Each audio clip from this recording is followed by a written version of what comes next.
to the republic for which it stands, one nation, under God, indivisible, with liberty and justice for all.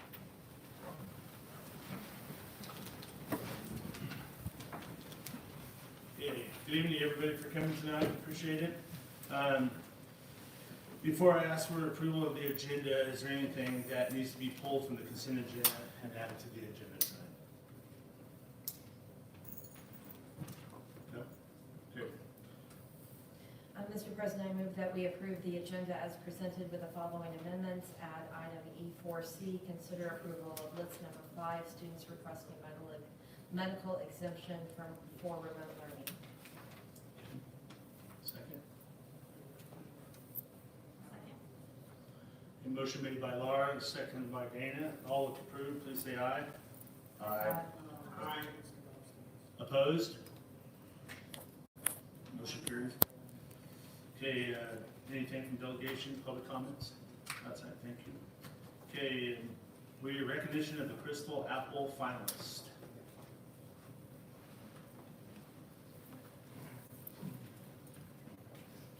Good evening. Got three. I didn't know we were supposed to be somewhere. Yes. Sunday, the rooms. I thought we were supposed to blend in. Yeah.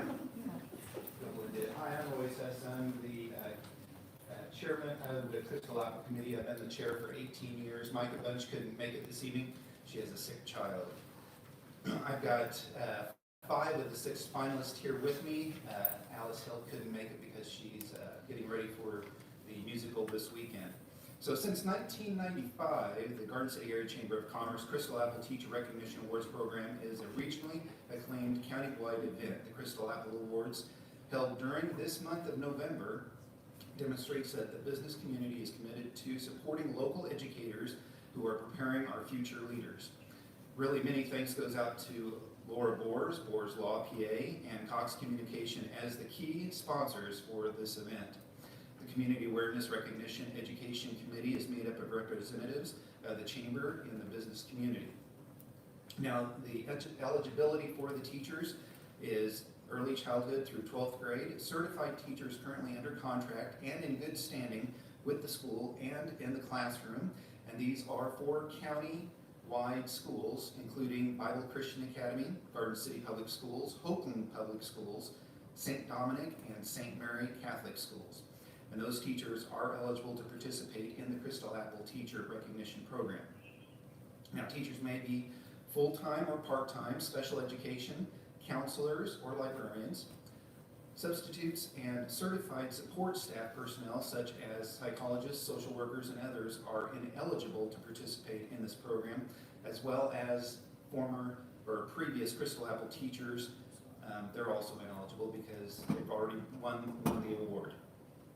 The committee sends out nomination forms to the schools and community at the end of March, around mid-March, end of March.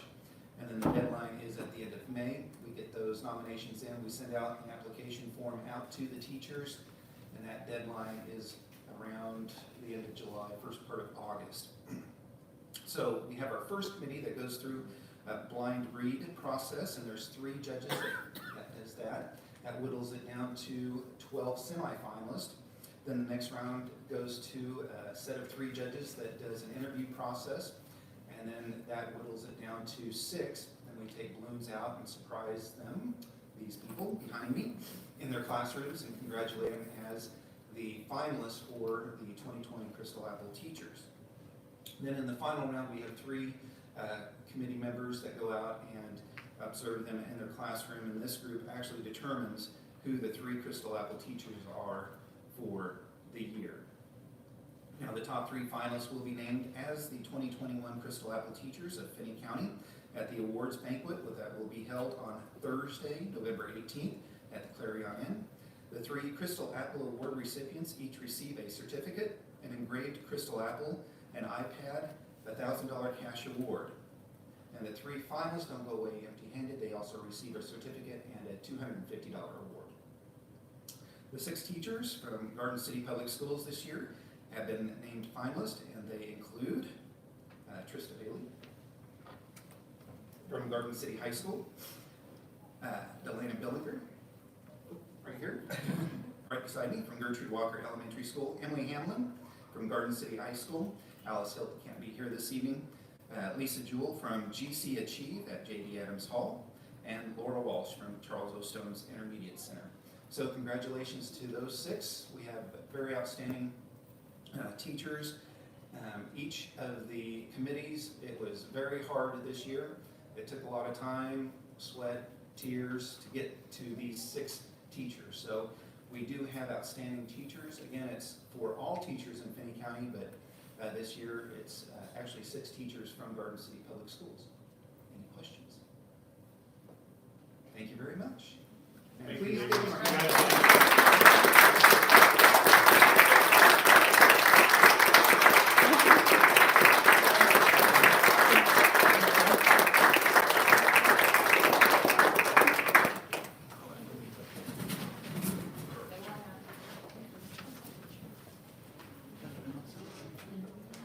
Thank you, Roy. Thank you for all those.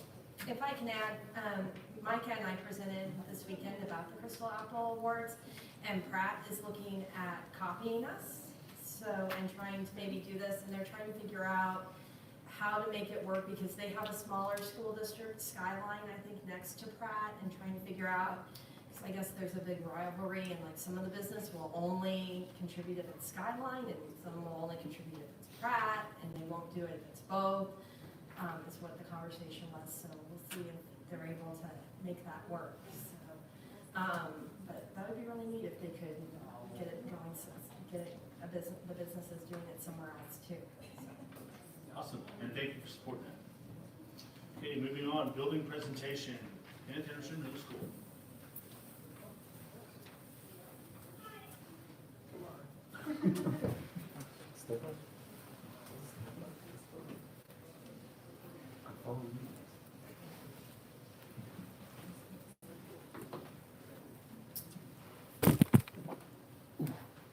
All right, my name is Brad Hill. I'm the associate principal at Kenneth Henderson. Today we have the Kenneth Henderson Stucco. I have Mr. Dinkle, the Stucco sponsor. I'm going to turn it over to him. We have a short video for you guys, and I will let him do the rest of the talking. Yes, my name is Mr. Dinkle. I'm shy. I don't speak a lot. You know me at all. As I look across the board, I'm going, wow. Her kids, his kid, her kids. Where's Mark? He's here somewhere. I get his kids. Obviously, I've been doing this a long time. But today, it's not about me and student council. Let's put together a presentation for you this evening. All the work has been done by the student council. And so I'm now going to turn it over to Jacob Pannenberg. I'm scared of public speaking, so I'm going to keep this quick. My name is Jacob Pamiter, and I'm president of Stucco. I just want to thank you guys for giving us the opportunity to make this, and I'll let the video speak.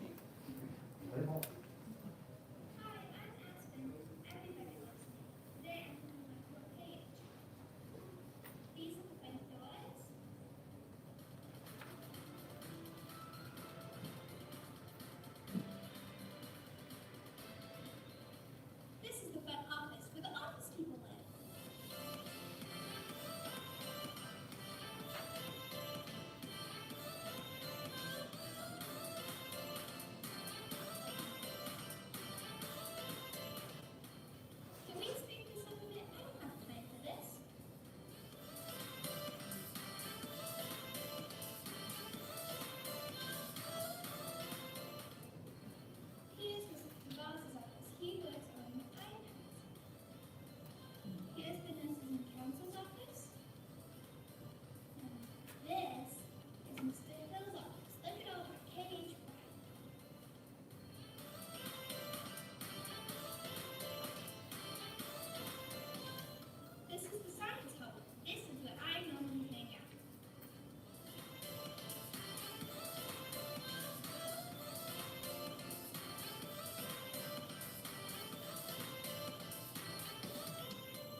This is our school's cheer team. They cheer at all of our home volleyball, football, and basketball teams.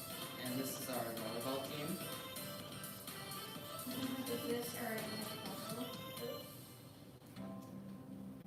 This is one of the Stuco trips we went on to Dodge City. This is track and field. It takes place during the spring. Here's our soccer team. We have boys and girls soccer. This is our robotics team. This is our basketball team. Here is football. We have choir, cross country as well. We have a 7th, 8th, and jazz band.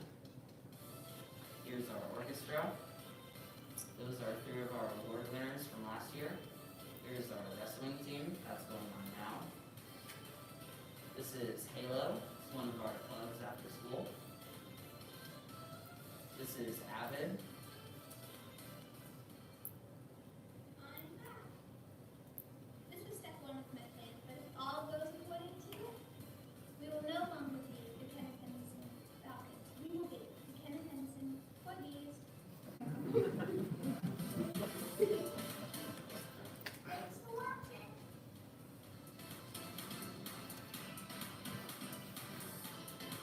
Shameless plug.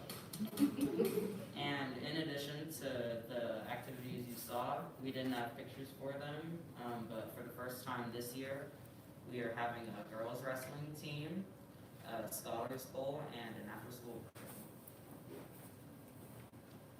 program. Again, the students put this all together. I hope you enjoyed it. Resist is our anti-tobacco group. Used to be sad, but it was such a downer here. The sad students are meeting today. So it's Resist, and it's to help promote anti-tobacco use in our schools. They've already made a trip to Florence Wilson. Went to Florence Wilson and presented all day. This student council has been very active already this year. We went to Dodge City for the regional Stuco conference back in September. We hosted the booth at the Zoo. We've got the board meeting tonight. This Saturday, we're marching in Veterans Day Parade, just in November. Plus, we're doing the 15th annual Travis Bachman Memorial Star. This will be our 15th year. We've done it every year. And it's a big thing.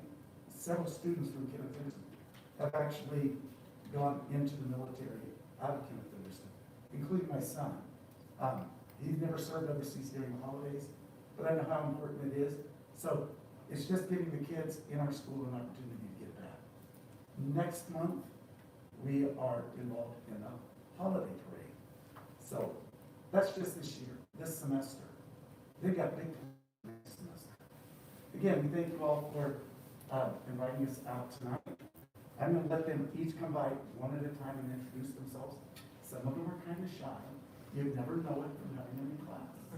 So let's go ahead and introduce And Mr. Dinkel, before you leave, we might have a couple questions or comments up here. Okay. If we can go ahead and do that, is there comments? Good job speaking. Did you guys put Jacob up to that? Because I didn't like to public speak. So. Well done. Thanks. And thanks for coming. Thanks for your parents bringing you tonight. I know it can be a little intimidating to come here, but go Falcons, right? Right. As Glenda recalls, we are still Falcon awesome. How long did it take for that presentation, the video to be put together by you guys? The video took about, I think, a week or 2. We had other plans to record, but it didn't work out, so we had to take a metal pole and attach an iPad to it and walk around and record it. Great cinematography. Is it okay after they introduce themselves, come around and grab a pen and shake a hand? That'd be great. You guys know? Yeah, what she was talking about, they had built, this is Abigail Wise. She is on a robotics team. And she and another teammate on robotics created a robot to hold an iPhone to drive around. But every time they tried it, it just kind of veered right, you know, so couldn't make too many left-hand turns. So we improvise. That's what we do, a lot. So go ahead. Come on up. Jacob, introduce yourself. It'll go all the way around. You already met me, I'm Jacob Cameron. I'm Alexis Pikes. Juan Caro.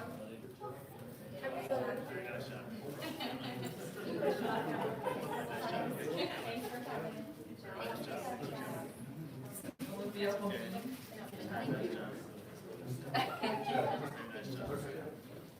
Nellie Armenta. And Tina has passed up. Giovanni Morales. Isabel Reyes. Amy Dean. Ricky Bealy.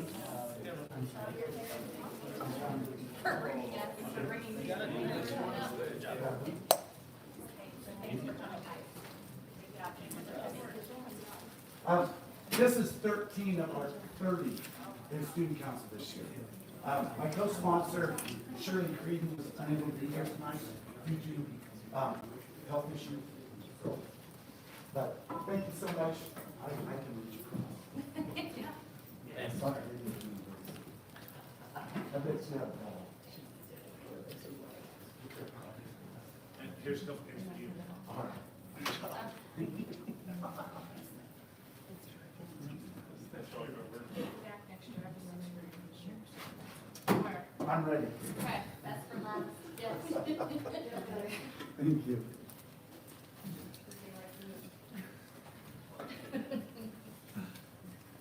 That's awesome. We're pretty shy, quiet. Good job speaking. Okay, thank you for the presentation. Moving on, we are into the consent agenda. I'm sorry. Oh, I'm sorry. Correspondence. Nope, correspondence. That's not. Consent agenda. Mr. President, I move that we approve the consent agenda as previously amended. Second. Motion made by Laura, seconded by Jennifer. All in favor, please say aye. Can we have discussion?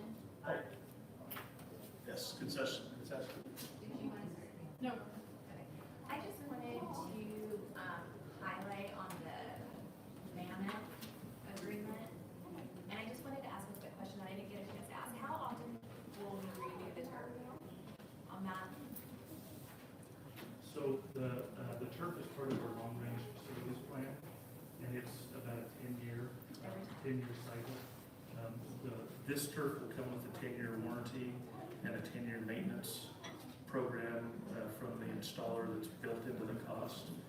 And 10 years is pretty standard in the industry.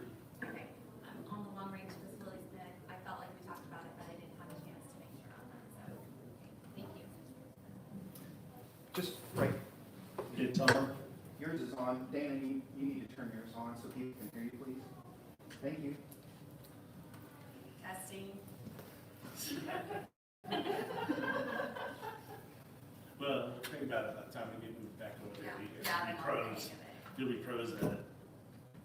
No, I was just supporting her and wanting discussion. I don't have anything. Sorry, I didn't mean to jump into a vote. Any other discussion?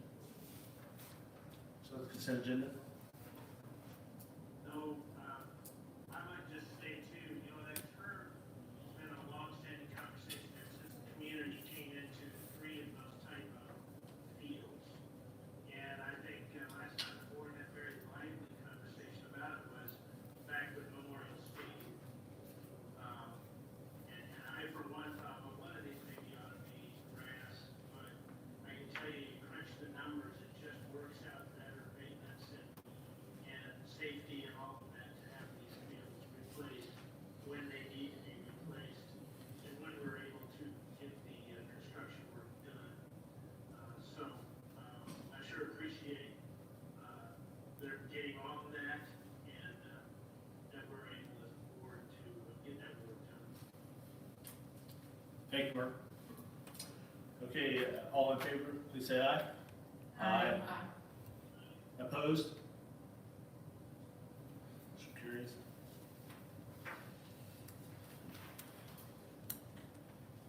Okay, board goals update.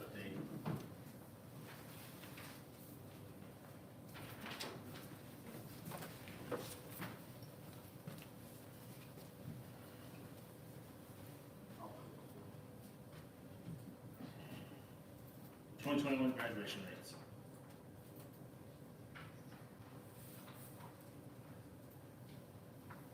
All right. Each year, we come to you at this time to present to you kind of the update on what our graduation rate looks like year to year. The graduation rate in Kansas is figured by this formula.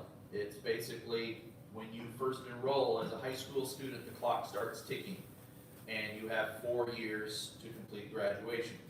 And that actually does go all the way till September 30th.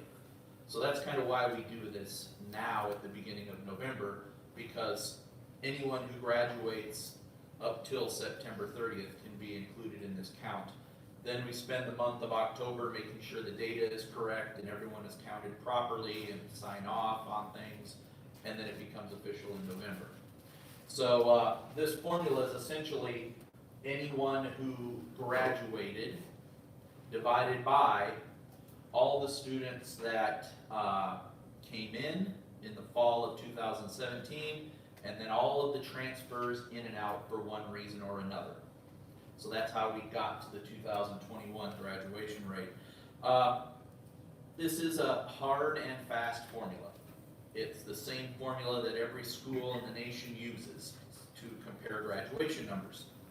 And it's not a perfect system, but it's the best system we've got.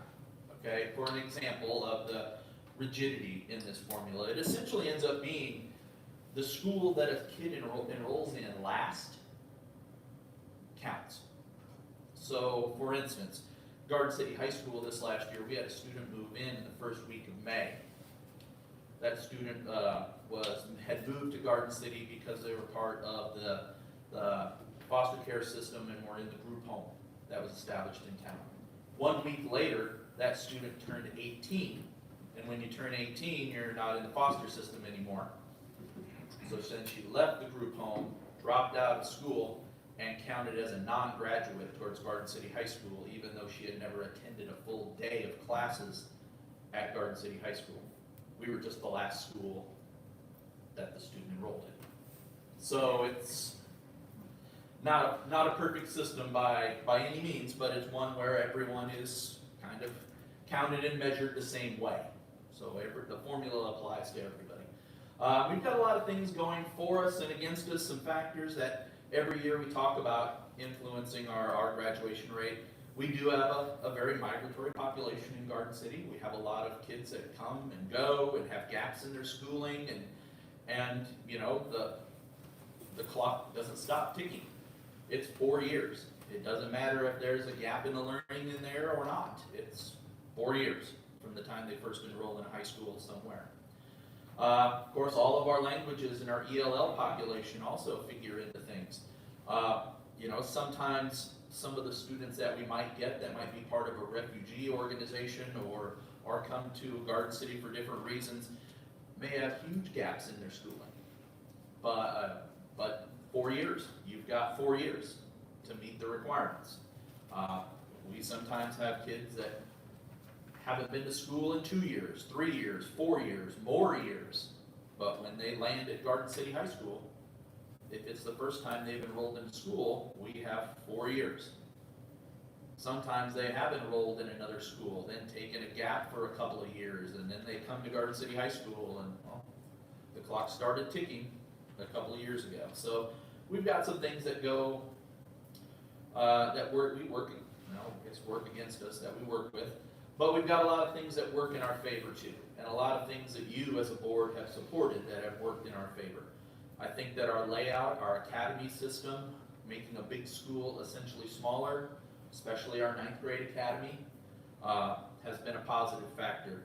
The fact that We've instituted the senior conferences system, where we're starting to talk with people about their post-secondary plans. What are your future plans, and helping students and families make those kind of arrangements and get them thinking about what the next step is and how we can better serve them. Helps us keep them engaged and involved in high school. That goes along with our whole plan of study system, where we can get kids thinking about the long game instead of the short, just what's right in front of them. The cooperation we have with our truancy diversion program and our court system, keeping kids in school, keeping them focused and working with families towards graduation. That got to be a little tougher the last 18 months when the courts weren't necessarily in session and they weren't seeing people necessarily face to face, but still, it's a good partnership. And then the other partnerships we have with different programs that we've had in front of you before, the JAG program, Communities in Schools, our partnership with the community college, those are all great things that we think work in our favor to keep kids engaged in school, to keep them in school, keep them working towards graduation. So in the end, our numbers are here for our total student body. We saw about a 0.5 percentage point gain in our graduation rate this last year, from 90.3 to 90.8. Numbers aren't available for the entire state of Kansas yet. The district numbers just became final. We don't have state numbers as of yet. So here's Garden City High School, another year of gains, which we're proud of. And our goal is always to keep climbing little by little. Once you get to 90%, those gains become a little harder to get sometimes. But we're still working at it. We're still working hard to do that, and we're right at or above the state average, which is something that we're proud of. The state will also calculate a 5-year average for us. So that counts the students who may not have graduated the first time, but then have persisted. So we've got another group of kids who, the 5-year rate for 2021 were the kids that should have graduated in 2020, but didn't for one reason or another and persisted, and then were able to graduate. And so that number is increasing also. We're getting more kids with their diplomas. We always like to pay attention to our major subgroups, so we can kind of take a look at areas that, see some trends, see some areas we might need to improve in. So right now, the white student or Caucasian student subgroup, that is up almost at 96% as far as the graduation rate. That number continues to climb. But the largest of our subgroups is our Hispanic subgroup by far. And we're proud of those numbers continuing to climb and showing a positive trend.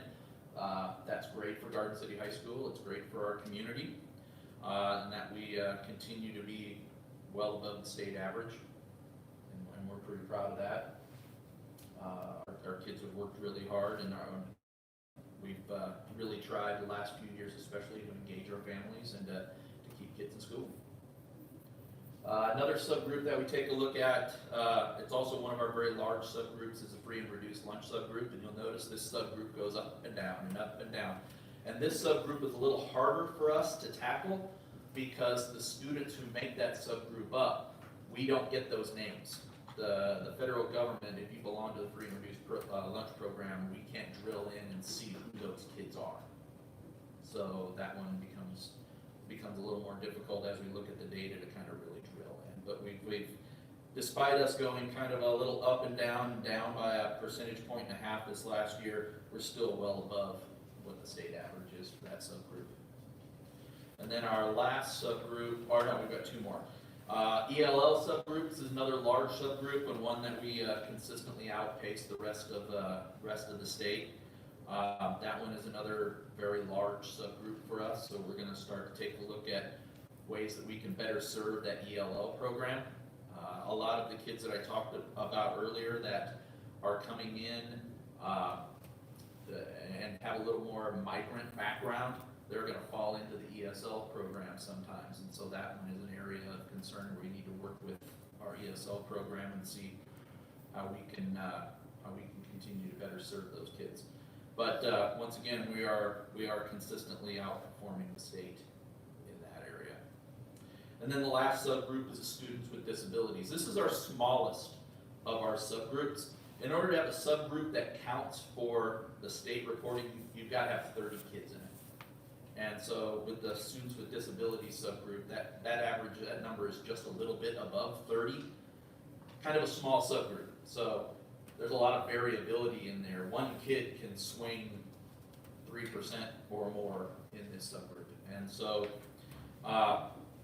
we take a look at our students with disabilities subgroup, and we're meeting right now to try to figure out, take a look at the data and see for each kid in that subgroup that didn't graduate, what were the conditions that led to that student not finishing in 4 years? Are they persisting, or did they drop? And taking a look, like I said, at each one in that subgroup. But even with our numbers kind of going up and down, we're still above the state average in every year in that subgroup.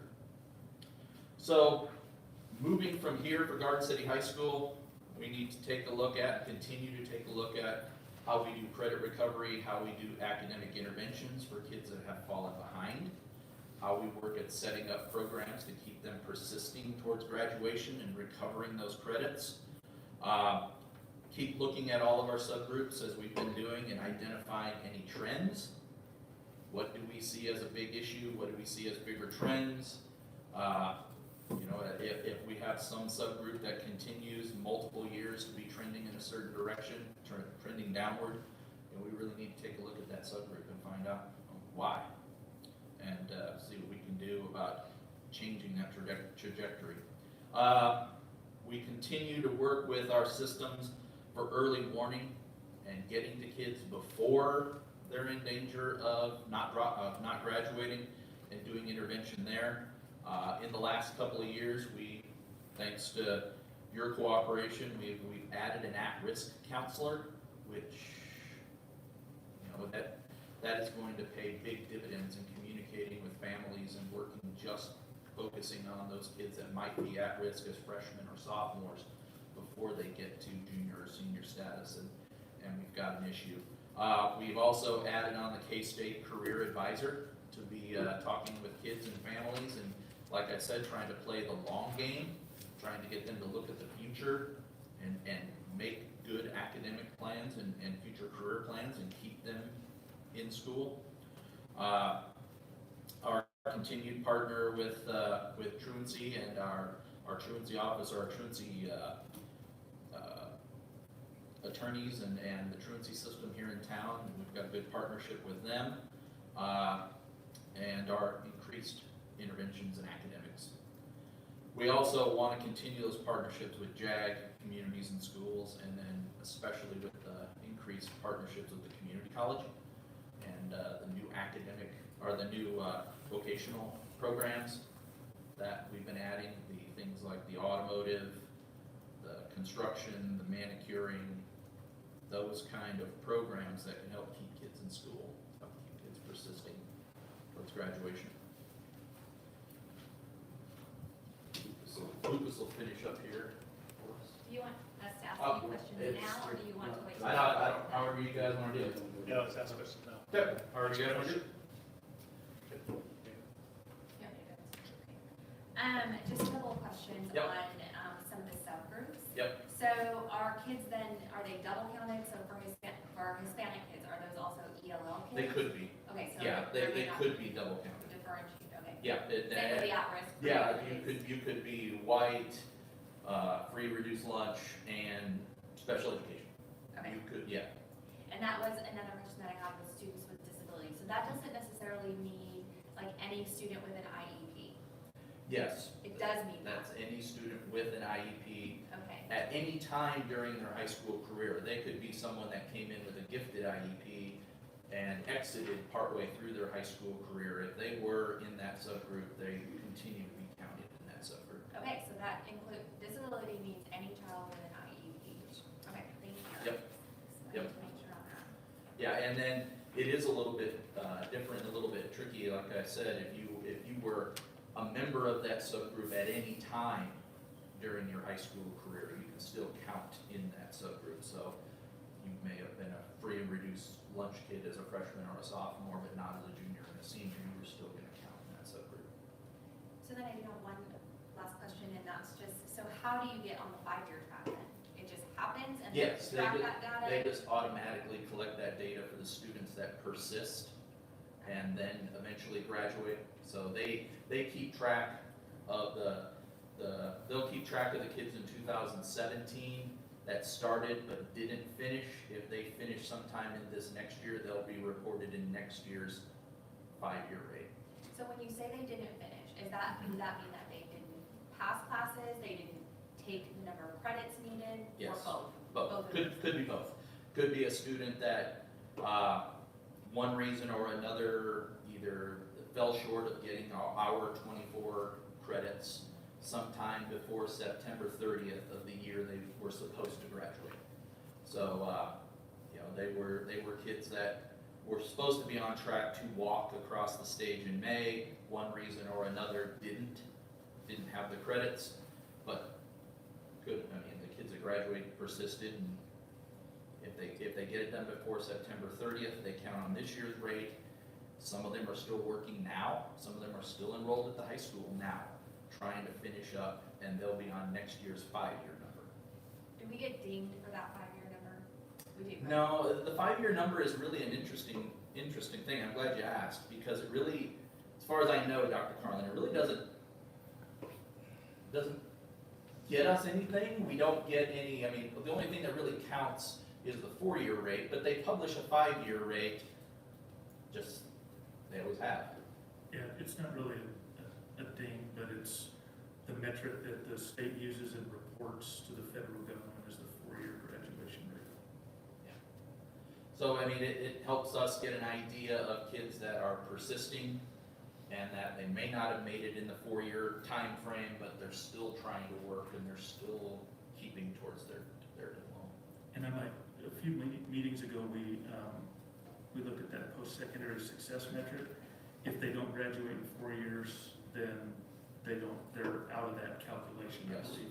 Yeah. So, Yeah, it's only on the ones that they take this graduation, these kids. So even if we could have some kids that are persisting towards graduation and they eventually make it and they get their diploma, and it may take 5 years, and they go and they get a post-secondary certificate and they get a job, as a respiratory therapist or something, they won't count on our post-secondary success numbers. It's just the kids that made it in the arbitrary 4-year timeline.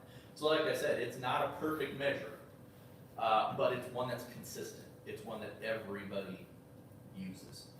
So, I'm sure I've asked those same questions before, but thank you. no, they were good. I'm glad you asked, especially the ones about the 5-year rate. It's a little bit different. We like to take a look at it, but really it doesn't get us much, except when you look at each of those kids, it gets them, they get a diploma. Each one of those means somebody was successful and got their diploma and is working towards hopefully a better future. Yeah, I'm sorry, I may be missing the point here with the students with disabilities slide. I'm assuming all the and I'm just trying to get clarification from Dana's question. Yeah. All students with disabilities have an IEP, but not all IEP students are on the students with disabilities slide, because you said you only had 30 students on the students with disabilities, and I'm pretty sure we have more than 30 students at Garden City High School on an IEP. Yeah, that's by that class, by that graduating class. So that class, and I'm not saying 30 was the minimum, 30 was the basement for having a subgroup. That subgroup may have had more than 30. It's one of our smaller ones. But that's only that senior class that had to have at least 30 kids. Okay. They may have 40, they may have, but it's, and that being that your seniors, 40 more as juniors, 40 more as sophomores, 40 Okay, more as I freshmen. understand what you're saying there. Yeah. So Yeah. the two, Yeah. the way that it was being presented in the question, I was. Yep, and that's just our smallest one, in that there may be 200 in the ELL subgroup, but the special education subgroup or students with disabilities is just number-wise smaller. Is a criterion for inclusion in the subgroup set by stage of? Yeah. Okay. It's, So even if you wanted to take a kid that has an IEP as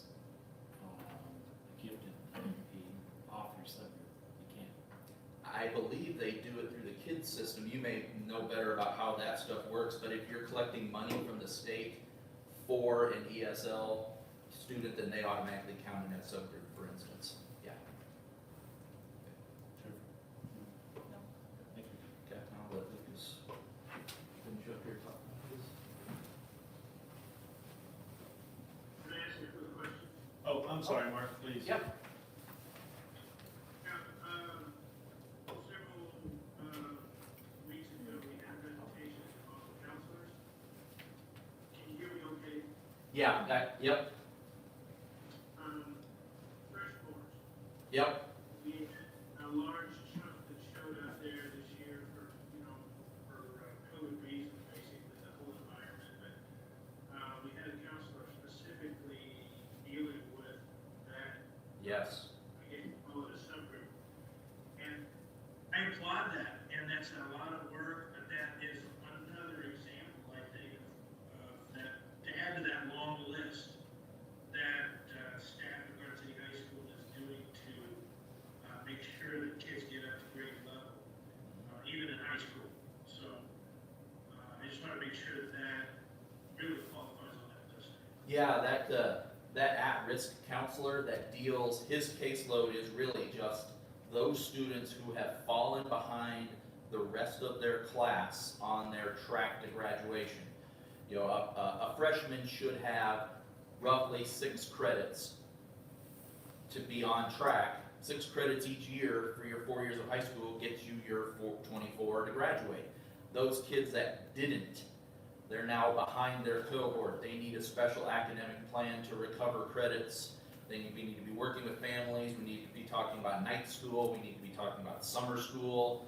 And that's what he's doing. And that was that counseling position that was added with ESSER's funds during the spring. And we devoted that to just taking a look at those kids that were at risk and trying to intercede with them early at the end of their freshman year. Let's not wait till they're juniors and they're almost should be at the end of their path, but let's take a look at them when they're freshmen, when they're sophomores, trying to figure out with the families how we can put together an academic plan to get them caught up. Yeah, and it's a big job. I actually did have one more question. Sorry, my Yep. handwriting is so bad, I skipped over it. But I am surprised at these numbers following COVID. Mhm. I just, from what we heard about the number of failing grades in middle schools and different things, can you kind of help me see how that didn't affect our graduation rates there? Well, yeah, and actually I think it did. Actually, there were a number of students, as we take a look at these, we think our graduation rate could have been higher. We're 90.8. We really thought we were going to be 91% or even higher. We did have a number of students in COVID in their senior year when we went remote learning, went and got jobs. And the money for them was really good. The money for their families was life-changing. And came to us and dropped and said, I promise I'll go get my GED or I'll get a diploma sometime, but I've got to take advantage of this opportunity to make money for my family right now. And so they did. And so we actually, we could have been much higher with some of our graduation rate things. We were hoping for better than just a 0.5 percentage point gain, but that's what it ended up being with some of that. You have a number for that? Do I have a number for that? I have 3 or 4 that I know of that I can think of right now, so that'd be a percentage point more. You have to be 18 to drop out. No, you've got to be 16 to drop out. With parent permission? 16 with parent permission. Yep, but we had some kids that said, I can work 50 hours a week and I can make $20 an hour, and for my family that's life-changing money, and I promise you I will come back and get my diploma sometime, but right now I need to do this. And we had those conversations. I can remember having conversations with my associates where they told me, Steve, I begged that kid just to hang with us for another month, another 2 months, we can get you graduated. And, that was the decision. So has any of them students made it back? No, they haven't made it back to our school. Chances are, if they do make it back through, they will probably make it through a GED program. So is there any plan to recapture those students to bring them back through? Or is it just, Yeah. is there a reach out program that we reach out to them and say, hey, come on back, you know? I don't know, we haven't, but we sure can. We know who those kids are. Yeah. My guess is that Mr. Sullivan will probably see them before they would come back for the high school. Mark, are you good?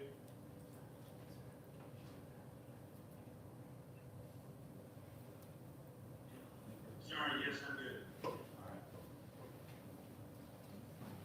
Voice from home. The voice from above. All right, so I'm going to speak a little bit about the GC Achieve graduation rate. First off, I do appreciate Mrs. Boers working with Pratt County to do the Crystal Apple as a Skyline graduate. I can attest to the rivalry between Pratt and Skyline. So the graduation rate, this is a 4-year graduation rate. I don't have as many subgroups. As Mr. Norby said, you had to have at least 30 kids in a subgroup. With the number of kids that we have in our building, that we just don't have a lot of data for the subgroups. So what you see here is a combination of the virtual academy and the high school side. In, I don't know what year, maybe 2018, it probably would be appropriate that we were put on a plan of assistance for graduation rate. Obviously, Mr. Feltus's previous administrator did a good job of getting that up, that number rising up to a higher number. This year we're up to 73.8%. Again, this is the Virtual Academy and Achieve High School. Starting next year, those will be separate. Well, this year they're separate entities. Our data will be separated starting next year. We didn't get an official number from the state, but going through each graduate with Mrs. Mormon, we feel like the Virtual Academy is somewhere around 70%.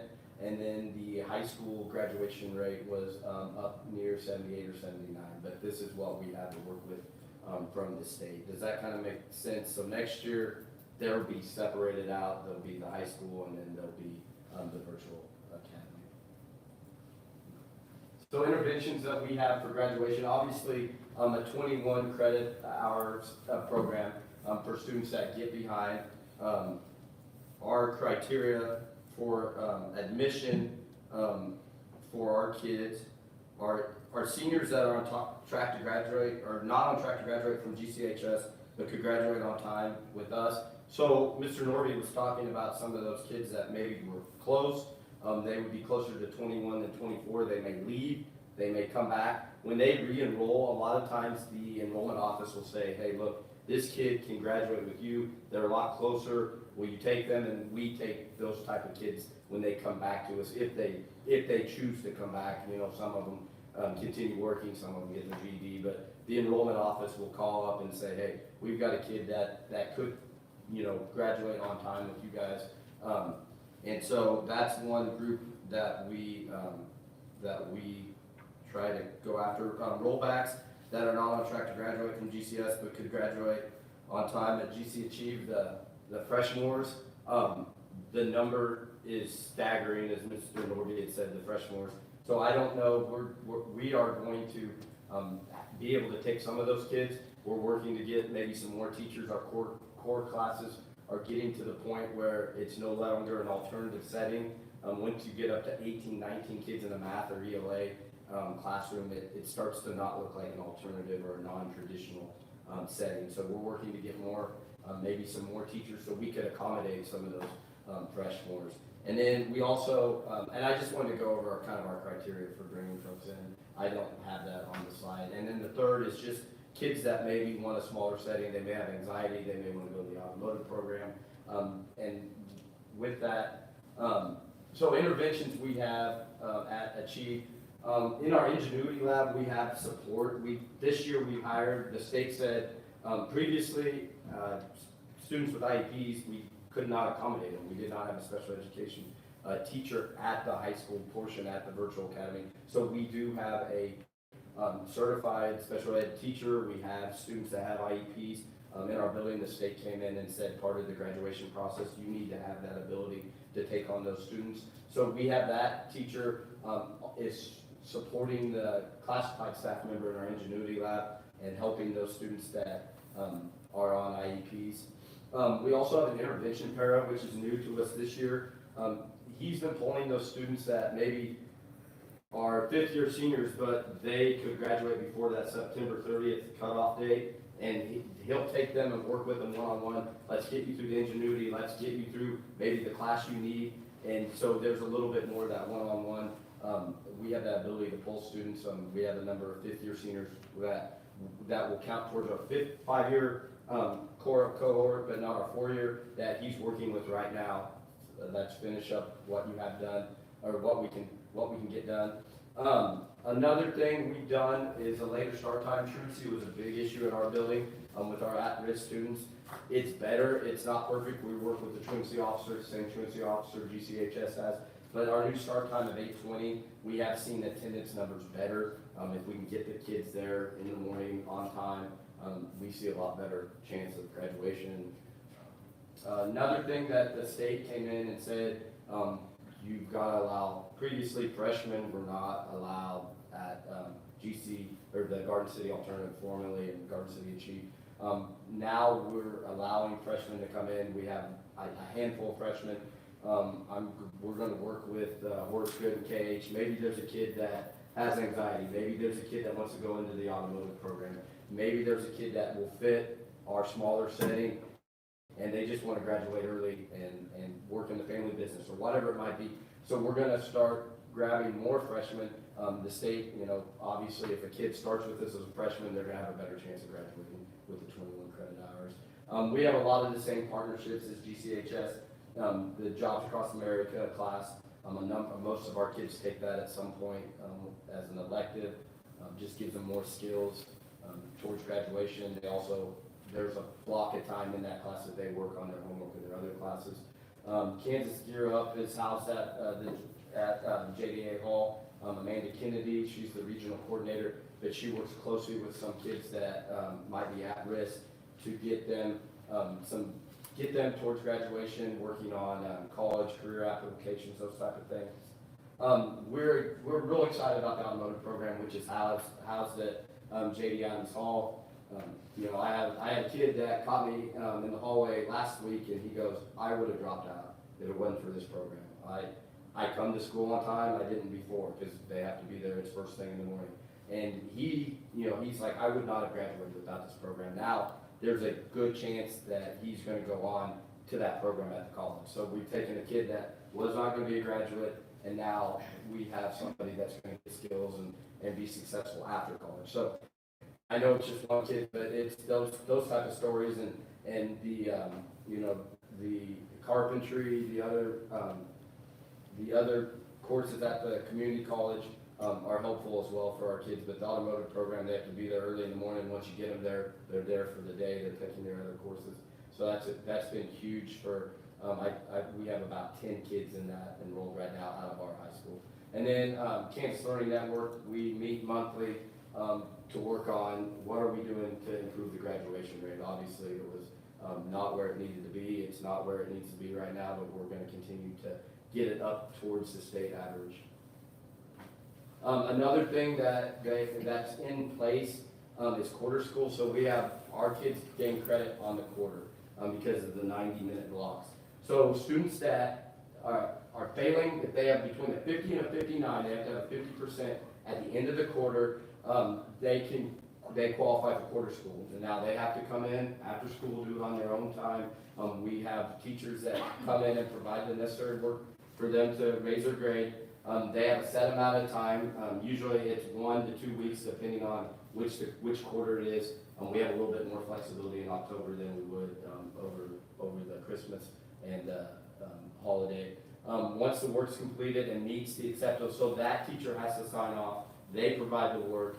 If it's determined by that teacher, the student's grade can be changed from an F to a D in Skyward. We save a lot of our kids a lot of our at-risk kids a credit by doing this, but it's on them. They have to come in after school and do the work provided. We'd like them to do it the first time around, but this gives them another safety net for a lot of our at-risk kids. And then no student will be denied the opportunity. So just some things that we're kind of doing to try to get our graduation rate up to a higher standard. So any questions? Go ahead.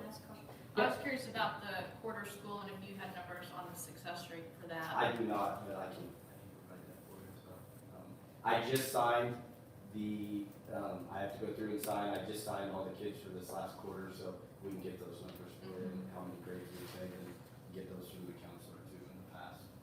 And I don't know if you pay attention to this, do you have students that repeat that consistently? I would say probably yes. From talking to the counselor, yeah. There's some frequent flyers in quarter school. We get them through eventually. Thank you. Yep. Any other questions? Like your kid with the automotive, do you talk to them about going to like the community college and maybe taking some business classes and stuff like that? Because, you know, maybe they could become a business owner or something like that with that automotive thing or something like that. Yeah, a lot of them want to go into business for themselves and they don't know what all that takes. So yeah, I mean, we do mention that would go hand in hand with an automotive program. You've already got a lot of the credit hours. I mean, the dual credits are awesome, so they're already on their way. They're starting at a different spot in the automotive. But yeah, we do have those conversations because a lot of them do want to own their own business. They just don't know what that quite entails. Yeah, I talked to one of my kids, my sync kids, my truancy kids, and she's one of those freshmores, and I'm like, hey, you could, she had the fancy nails and everything. I'm like, you like nails? And she's like, yeah, we've got that nail tech program. And she's like, and then, you might want to look into some of those business classes. And then the next time she came to court, she's like, there's that nail tech program, and I'm going to go to the college. I'm like, well, first you got to graduate. So you might want to make sure. I'm taking my night classes. I'm doing good. Great. So, you gotta find that hook. Yeah, if we can get them passionate, and then the dual credit. The free dual credit is amazing for these kids to have that opportunity. Yep. So you mentioned being non-traditional. So that doesn't change any of the way that your rates are calculated. Just because you consider yourself non-traditional, but that doesn't change anything. No, other than we're at the state minimum for graduation credits, at the 21 credits. That would be the only difference. But yeah, we don't have any special, we're lumped in with anybody else as far as that's good. And then with the quarter school too, because you said at-risk kids for quarter school, so is it? Any kid that gets a 50, a lot of our kids are at-risk. I would be curious about the demographics Sure. for quarter school, and that's semester school too. Would be great information. I've probably asked that before, but. We can definitely get some data on that. I'd like to see the trends too. Yeah. Thank you. Thank you. Appreciate it. Mark, any questions? No, just intrigued, amazed, and really appreciate all the work both high schools are doing. Okay, Mark Carvin, comments?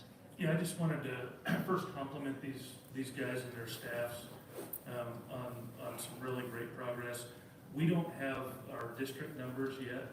They're not released from the state yet, so we couldn't report on the combination of these, but I have a little bit of data. But before we get to that, for a long time at our alternative center, what we saw was what looked like 16, 17, and 18, 19. We saw 1 year where we were kind of low. The next year we saw improvement, and then the next year we'd see it dropping in kind of that zigzag, yo-yo kind of thing. What's encouraging here is at Achieve now, we've got 4 years of an increasing trend in that data, and so that's just really phenomenal to see. Again, happens with tons and tons of targeted, dedicated work. So kudos, and Steve and the high school have great numbers as well. So, district-wide, in 2015, our district graduation rate, when you combine these two, was 78.8. Last year, in 2020, we were up to 86.2. And then this year, I'm doing a little calculation here, trying to combine these numbers, so I don't know that this will be exactly where we are, but it looks like it'll be about 87.5. So again, seeing that trend in moving in that upward direction, and of course, our goal is to first be at the state average and then be above 90 and ultimately 95%. So we got a ways to go, but the indications are we're seeing some really positive progress. The other thing is that post-secondary success metric that we reported on a few meetings ago, a major factor in that is graduation rate. So the fact that our last 2 years have been above 86% would tend to predict, because remember that lags 2 years, it looks at what kids do after they leave high school. So those 2 years of real positive graduation rates are not even factored in yet to the post-secondary success measure. So it's promising that we should anticipate some pretty good results over the next 2 years with the post-secondary success metric the state gives us. So, Great. Thanks, guys. Yep, thank you guys. Can I just make a comment on the way out, I guess, and just say, I appreciate the questions, because the more questions you're asking on this are gonna be able to help not just you, but everybody watching understand a little bit more about how all this stuff gets put together, and they just don't see a number put somewhere, they kind of understand maybe a little better what goes into it. So, yeah. I'm really happy to hear you say that, because that is a lot of times why you get a lot of questions, or, and I appreciate you saying that, because sometimes I don't think people always understand why we ask questions again and again, but we get new people watching, or new people paying attention, or just new people showing up, so it's just important that we try to ask questions that they might be asking, so thank you for saying that. Appreciate it. Thank you. Thank you.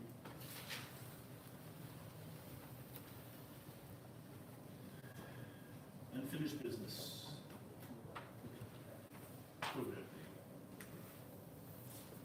One of these days it won't be the unfinished business, it will be finished. I understand. Oh, good. Yeah, go ahead. Sorry. Fingers crossed. Uh, Fingers crossed. Yeah. It'll be something new. You did it for me this time. Okay, thank you. All right, I thought about getting extra masks and doing the hear no evils, speak no evil, because this isn't as good a night as the last board meeting was.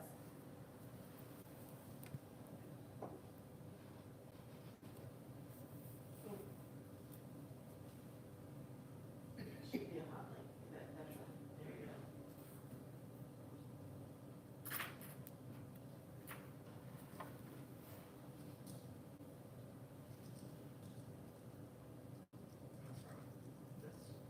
The district COVID center one.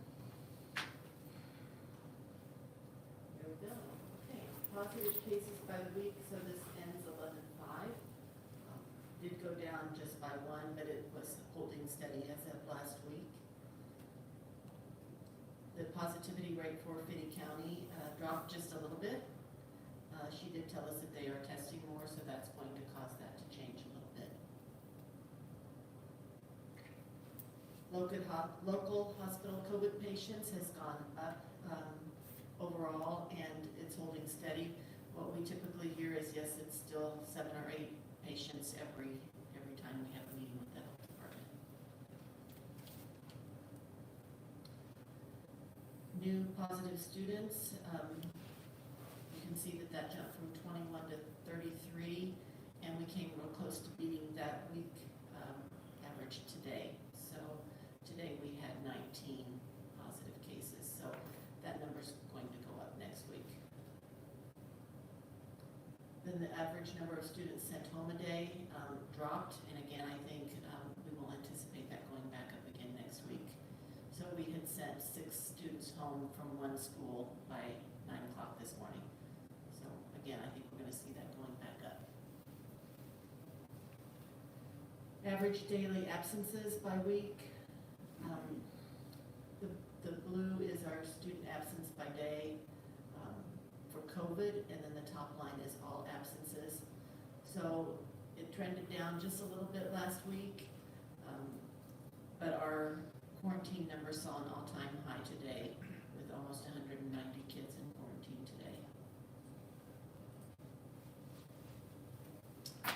Weekly attendance rate went down a little bit from 88 to 87. Staff attendance, the absences went down a little bit. And again, we saw that going down just a little bit at the end of the week last week for COVID as well, by one. So I was getting really hopeful that that was better, but again, today we kind of surpassed that again. So we had 3 just today. New positive staff by the week. We went up a little bit last week from 4 to 6. Our substitute data. I'm going to give kudos to Heath's department and the ladies in there that are really doing a nice job recruiting more subs for us, people to come in and do the work when folks are gone. And so we're seeing that go up just a little bit, and I know everybody is really grateful that we're not having to cover quite so many classrooms in-house. So that's a really good thing. Average number of students quarantined today went down, as you can see from a couple weeks ago, but again, anticipate that going back up this week. Maybe by the end of the week, I can say, oh, look, I was wrong, it's going down, but today it went back up.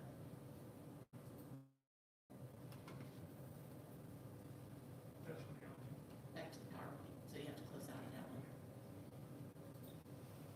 Can I ask you a quick question? Absolutely. The reason for quarantine was an exposure to, direct exposure to someone who's known to be positive, and they are not vaccinated. Correct. Yeah, if they're And the vaccinated. quarantine time for that exposure, if they're unvaccinated, they're exposed to someone, their quarantine time is 14 days. 14 days. And if they are vaccinated and they're exposed to someone, their quarantine time is 0. Correct. If they're vaccinated and they display symptoms of COVID and are tested and have had a breakthrough infection, their quarantine time is? It will vary, but usually it's about 10 days for any of our positives. So it's different from It's changing. well, if you're positive, it's usually the 10 to 14 days, depending on symptoms. They say they want you to go, I'm not Michelle, so, but talking to her, I believe you have to go 24 to 48 hours without a fever, is what I remember. So it partly depends on your symptoms. But if you're quarantined, that's different. You're not positive, but you've been exposed. And that incubation window is 14 days. So that's the difference. So if you're vaccinated and you have a breakthrough infection, you'll only be isolated for how long after the last fever? Well, usually it's 10 days from onset of symptoms. Here's the point I'm trying to make. I think that's going to evolve some. This issue of breakthrough infections is going to change how long. It's going to change people's idea of the value of being vaccinated. Because in my world, if you're unvaccinated, you can expect a 2-week time of isolation, off work, out of school. But if you have a breakthrough infection, you're likely to overcome that breakthrough infection about 48 hours, 72 hours. And if you overcome it that fast, you're good to go back to work. In our plan that the health department put together for monitoring those, they did have an option for an early test if you were symptom-free. However, we don't have enough tests to do that, so right now we are holding to that 10 days. That's why. Okay, thank you. I think it may also be good to point the quarantine number, the vast majority of those, almost all of them are not, we're not talking about school exposures in that number, right? Those are exposures at home to positive contacts. Correct. Because most of our school exposures, they get a choice to quarantine or come to school and wear a mask. And most, by far, a handful of people have chosen not to do that, but most choose to wear the mask and stay in school. Is that right? That is correct, yeah. We do have a few more this week that are quarantining because of an exposure at school, because we have 2 red classrooms that I'm going to talk about here in just a minute. It's really on my mind because I had personal experience this week with a staff member who didn't want to get vaccinated. And she made the comment, if I would have known that I had to be off work this long, I would have gotten vaccinated. And beyond that, she didn't have her kids vaccinated, even though she could have. So she got caught in the worst of all worlds. She had to stay home, take care of her kids. Yeah. She also, because she wasn't vaccinated, was a candidate for quarantine. About right when her kids are supposed to come back to school and she's ready to come back to work, she got it herself. We've had a few of those cases, so people that have missed 3 to 4 weeks of school because they stayed home with a child that was positive. And the child gets to go back after 10 days. They can't come back until 14 days, and just before the end of that 14 days, they come down positive, and then it's another 10 days after that. So we've had several cases like that. I've been trying to change people's minds about this vaccine based on safety. And it's starting to occur to me that there's another thing for people to consider here. How will it affect their regular life? And we see now situations where you can't enter countries. You can't, in some cases, go to work if you're not vaccinated. Yeah. Thank you.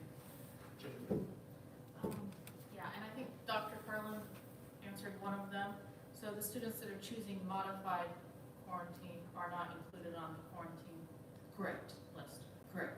Again, I ask that every time. Yeah, no, the ones that are in modified quarantine get to come to school even though they've been exposed as long as they wear a mask. Okay. And my second question is, do we have numbers that compare to our absences per week in previous years? I was just curious if our absences in times of COVID are a lot higher, more based on, and I don't know if you'd split this up, but the illnesses versus just the quarantine. I'm just curious if we have more sick staff and kids than we did in prior years, or if it's comparable. Does that make sense? Right. So we don't have anything that, where we've tracked it that closely due to reason in the past, or even maybe weekly. I mean, we typically look at our overall attendance rate, and normally we're for the year, we would be between 94 and 95%. Okay. Since this began, we've been nowhere near that. I think the Well, I highest felt we, like we'd seen charts like that, but I couldn't remember how they were set up. So Yeah. that answers my question. yeah, I think the highest we've been is maybe 90.6, in a given week. But you can see on that, we are well below 90 right now. So yeah, we have considerably more absence. Right, As but that well. includes our 150 that are in quarantine, though they are not ill, they've just been exposed. Correct. Thank you. So how is this impacting us this week? We do have, as of today, 7 of our elementary schools are yellow, so that means they have at least 1 positive in the building. 2 of those 7 have red classrooms, so there has been an exposure at school, and at least 3 students are positive from what we can only assume to be in-school transfer. So none of the students have, like mom is sick or dad is sick or little brother got it first and they got it at home. So these are all considered to be in-school exposures if we classify them as a red classroom. So we do have 2 of those schools right now. What we do is, in addition to those students being on the quarantine list and getting their work from the teacher via Shobi or Zoom or however we can do it, and some of that depends on the families, We do have follow-up discussions with each of those principals and with the health department. Is it anywhere else in the building? What else do we need to do? Are we doing okay? Do we want to consider masks for any other classrooms where we're starting to see an outbreak? The conversation depends on the building. So far, we've not felt like we've needed to do anything other than what the schools are doing. One of the schools, until today, only had a breakout in that one classroom. Now they've started to see a few more in some other classes, but only like one kid here in this classroom and one kid in another classroom, so not a congregate again. But they felt like there was no need to mask up or do anything other than what they were already doing, since it was just held to one classroom. We do have both intermediate, both middles, and both high schools on that yellow list as well. We have quite a few positives, obviously, in the district this week. We did suspend the Kenneth Henderson Middle School wrestling team until 11/18, and they have 5 confirmed positives on that team. We had the highest number of positives this year to date, and that was 19 today. I guess on a good note, last Friday we had a vaccine clinic up at the high school. They gave out over 70 vaccines, and they also gave out boosters, and they had to close down early because they ran out of vaccines. So they had so many people show up, so I guess that was a good thing. So that was staff and students that went to that clinic. We are also going to hold another clinic on the 23rd, which is an in-service day in the morning. So that's going to be a booster shot clinic only. So mostly staff, so on that one. Okay. Any questions? Good. You have a question? Oh, Mark. Mark, do you have any questions? No, I don't. I appreciate the information. Jennifer.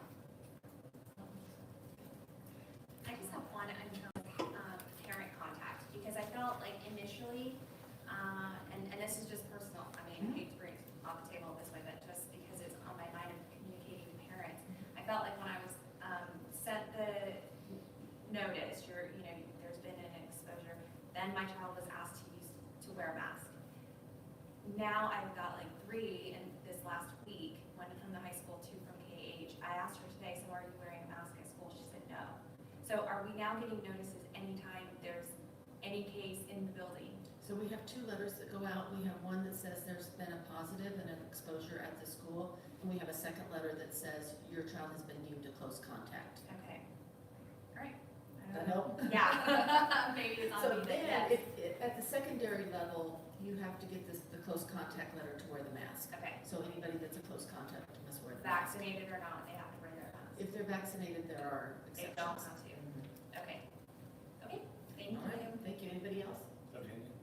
No, thank you. Dr. Carter, any comments? Yeah, thank you. And Dana, I think my remind goes off like 5 times a day, saying, yeah. Okay, thank you, Linda. Before we go on to G2, may I make a suggestion that we reorganize and go to H2, because I see that Mr. Allen is here, and maybe we could bump that up so that he doesn't have to sit through G2 and H1.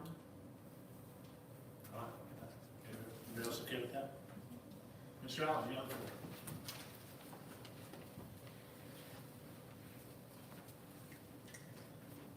Thank you, and my apologies to whoever's here for G2 and H1. They sound ominous, so I'm gonna run through this and get out. Yeah, before you today is one, RHID. I think we were on a track where 2 of them probably would have come before you. One pulled back to reassess, they'll start the process over. You'll see that project eventually. The one before you that you've been noticed on is called Hunter's Glen. It's north of the cemetery. This is phase 2 of a development that's in there. I think the development's changed names, so this is probably the first one under this name, if I'm not mistaken, and the developer, I think, is reorganized and has a new name. But by and large, the same sort of development plan, the same neighborhood. 80 high-level map, and then I'll stand for questions. 80 some units, 80 26, anticipated to be a fast build, 60 units in 2022, 26 units in 2023. Duplexes and quadplexes, so denser development, which kind of bang for the buck with the infrastructure is certainly appealing, as is just the need for housing units. Cost of infrastructure, eligible cost of infrastructure is a tax increment financing. They pay their taxes, 100% of their taxes. The portion of those taxes above and beyond what was taxed on the property previously, in this case agriculture, so very little. So it's not 100% of an increment, but it's about 98%. It's quite a bit. Will generate about 1.7 million. Eligible expenses though are 3 million. So unlike some other projects that you may see a cap where they could have generated more, but their infrastructure was less, this is flipped. This infrastructure is greater than what they bring in. If it's taxed higher over the next 15 years and they pay more in, then without the eligibility to recover more than the 1.7 million that's estimated. But right now, the way it stands, 86 units, it appears that there's $3 million of eligible infrastructure costs, and that the project, if they build out 60 in 2022 and 26 in 2023, they would be able to generate about 1.7 million to recover the cost of that. So, as a reminder, eligible expenses would be things like sewer, water, electric infrastructure, roads, curb and gutter, stormwater, not the vertical construction. Can I answer any other questions on this project? I have a couple of questions. You mentioned their duplex and quadplex. Is that the majority of what we're needing in the community? And you've probably come to us and talked about it before. I was curious what was the highest in demand at this point, where we were at. What type of housing? So our housing study, which is kind of fresh off the press, will definitely show you that in sort of the lower priced housing, whether it be rental or owner occupied, is where the most need is. The reality is you can't construct a unit. You can't find a developer that's going to build a $150,000 house and have it cost them $250,000 and lose $100,000 the day they sell it. So really the strategy for digging into the 600 or 700 unit shortage is develop at about any price point. I mean, if a developer is willing to take on some private risk to try to sell something, you hope that everything settles out once supply and demand come in a little bit normal. So we show need across almost every category. Custom build higher end, historically less so, but I think even this new study shows that there's demand there. The hope is that you fill those bottom two categories of both owner occupied and rental units in two ways. One, there are some programs that developers can choose to participate in where they do some income qualification and that type of thing. That can help buy down the actual cost to the renter.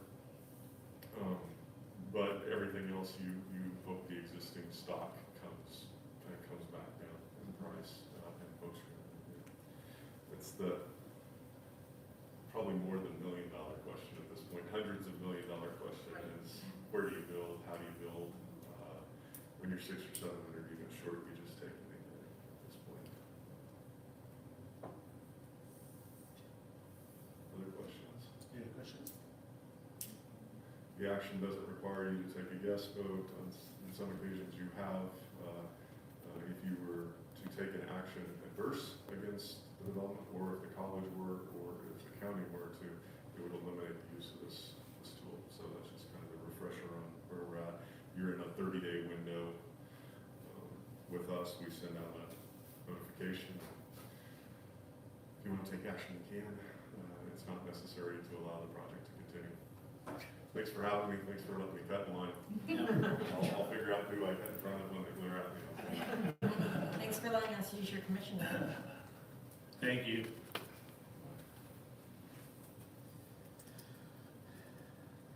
Page 2.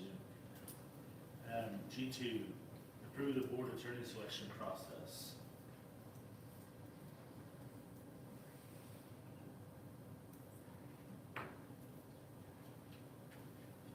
So I'll kick this off a little bit. At the last meeting, we had shared a recommended procedure for the board to select their attorney. One of the board members pointed out to me that our board policy actually has in it an outline of a process to do that. I was aware we had a board policy about the school attorney, but I had not remembered that it went on to be specific about the actual practice. There's a lot of similarity between the two, what was proposed and what was in that policy. But certainly you have, in my opinion, a couple of options. Tonight you could choose to follow the written policy. I think it was last approved in 1997. Or you could choose to follow the recommended procedure, or you could create your own. The difference between the two primarily is the written policy, the existing policy calls for information to be solicited from interested parties, them to be provided a questionnaire. That's consistent with the policy, the practice that we recommended, rather. The next step in the existing policy is for the board president and the superintendent to appoint a committee to screen the information received from the interested attorneys, and then for the board as a whole to interview those finalists. The procedure that we recommended basically asked for once the responses were back from the interested attorneys, a committee of my leadership team and up to 3 board members would interview and then bring a recommendation back for the board's consideration. Before we knew that there was the written policy in place, I did have 3 board members who volunteered to serve. So again, either path is certainly workable. If you choose to do the whole board, do the interview, that would have to happen in an open session board meeting. So we would need to identify a date that you would want that to happen. So there's a little background on it. We're prepared to start either of those processes tomorrow. Just need some guidance from you on which route you want us to go. So, for discussion, Jennifer? I have a couple questions. I believe it was stated that we needed to have this finished by January 1st. Is that correct? And what's our timeline? If we have a set timeline, will it make it different based on which one we pick? Mr. Grizel's retirement's effective at the end of the calendar year. A couple of plan Bs that we have, if for some reason we weren't done, I don't think there should be a problem with, getting either of these done in that time frame. I would guess that Mr. Grizel's firm would continue representing us for a month or 2 if it was necessary. If not, or if the board wasn't interested in that, we do also pay for legal services through the Kansas Association of School Boards. So we have some access to legal advice there, but we could rely on them as well since you're KASB members. So the board would not be without an attorney if for some reason this took longer. Again, I think either of these methods, I think we could keep the same timeline. It would just be a matter of scheduling that time for that interview with the entire board. I just don't want us to feel rushed if it's not required, but if we can definitely fulfill the process in a timely manner and have someone hired before the end of the year, I think that's sufficient. I just wanted it to be out there. If we're feeling rushed and it's not moving along as we feel needed, that the option was So if we choose the recommended process, do we need to make changes to the process or to the policy that's there? My suggestion would be if you choose the recommended process, at the end of the process, you could make a decision. Do we want to amend that policy and amend it to what we did? Or do you want to say, well, next time we do this, maybe we ought to do it the other way that was originally in the policy. But it probably would be good, once we're through this process, to at least review that policy and get it the way you want it, since it's been over 20 years since that policy's been looked at. Yeah, I just didn't know if you had to change the policy first, so we're following board policy, so it's okay to. Yeah, you have the authority to set aside your policy if you choose to do that. Thank you. I guess the good news is, with having Mr. Griselle as the attorney for as long as he has, we really haven't been confronted with this too very often. So hopefully hopefully the attorney you find next will be as good, and you'll have that kind of longevity with them too. Okay. Not really, I'm one of the three, so either way, I'm gonna be there. Same. Mark, any comments, discussion? No, just I'm fine with the recommended policy or process. I'm comfortable with setting our current policy aside if that's what we all decide. I don't really feel rushed here. I agree with Jennifer. There's really no need to feel rushed. I think we've got, as Dr. Carlin described, options for our legal counsel, but one thing's clear, we can't do without it.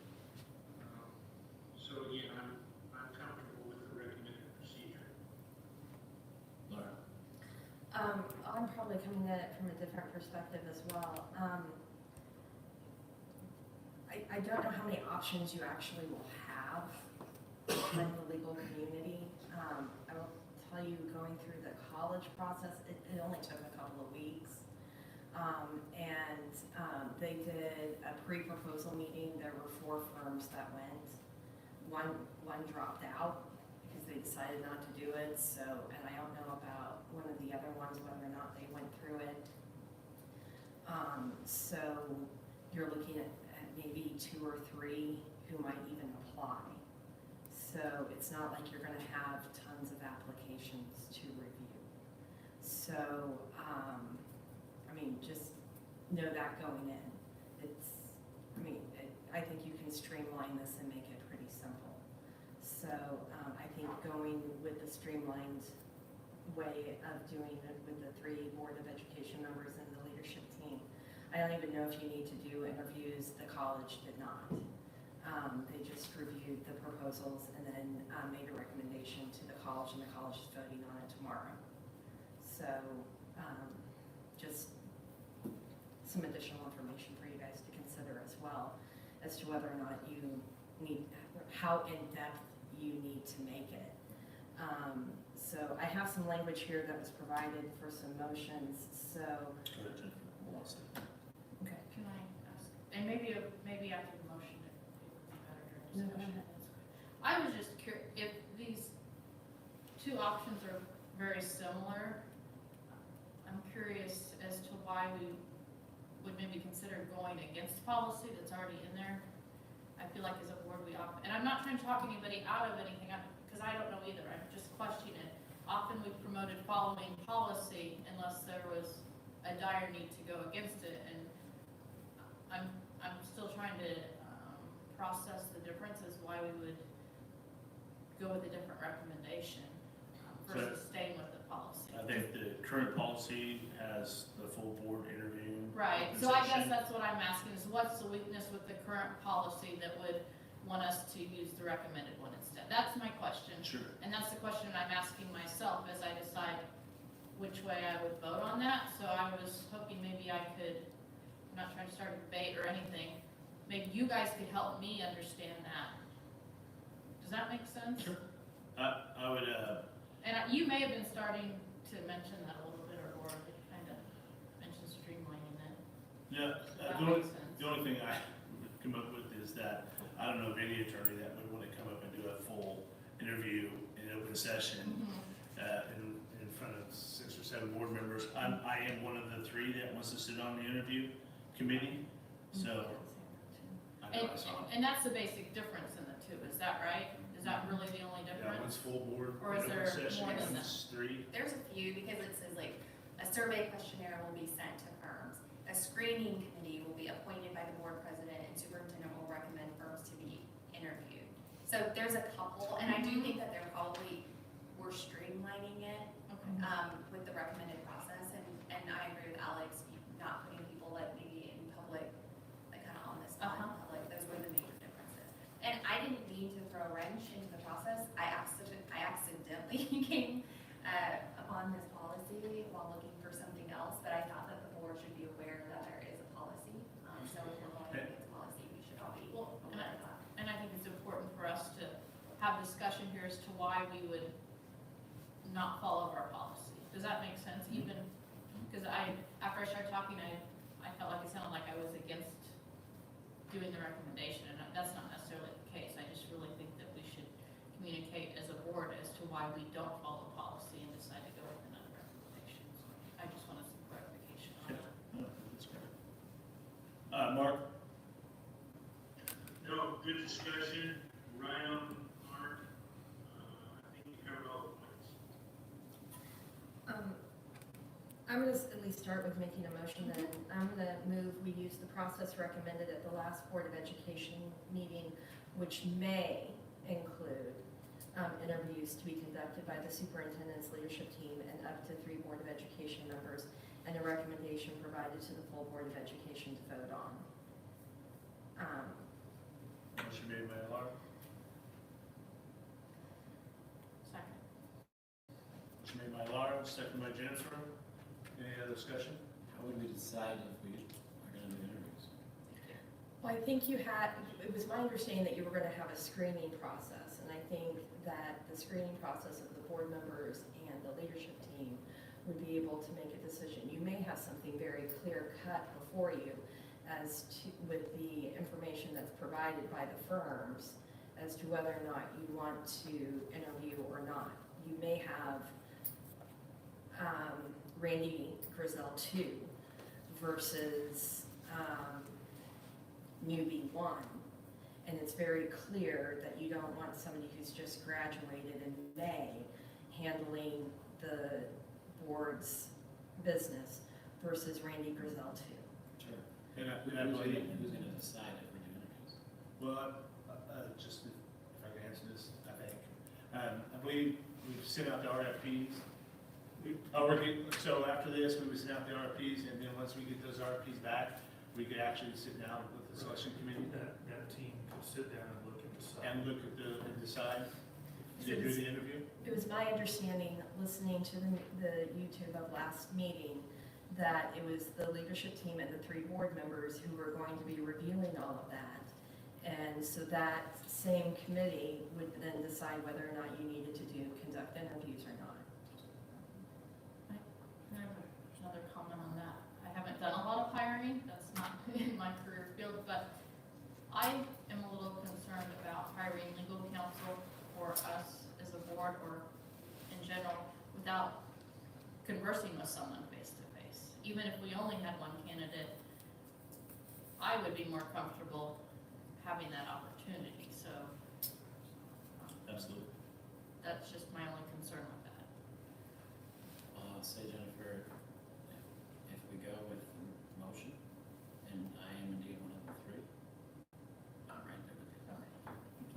So I guess I just want to have confidence that the interviews are likely to happen. I can't say for sure, Right.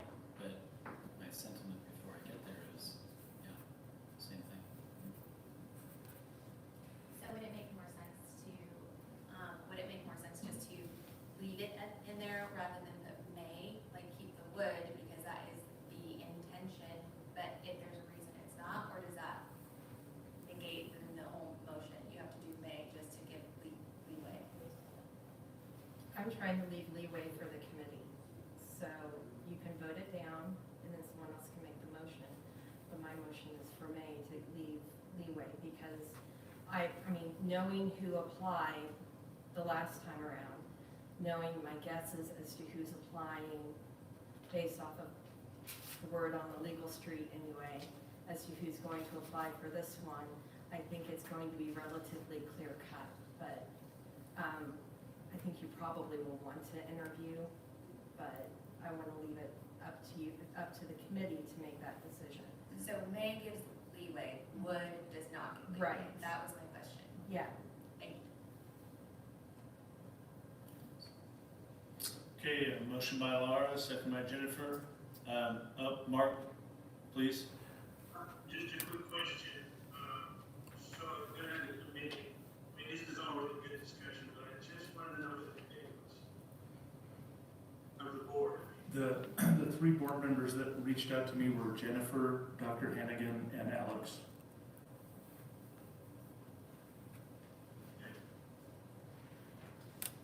Thank you. Motion has been made by Laura, second by Jennifer. Any more discussion? All in favor, please say aye. Aye. All opposed? Aye. Thank you, Mark. Thanks, everybody.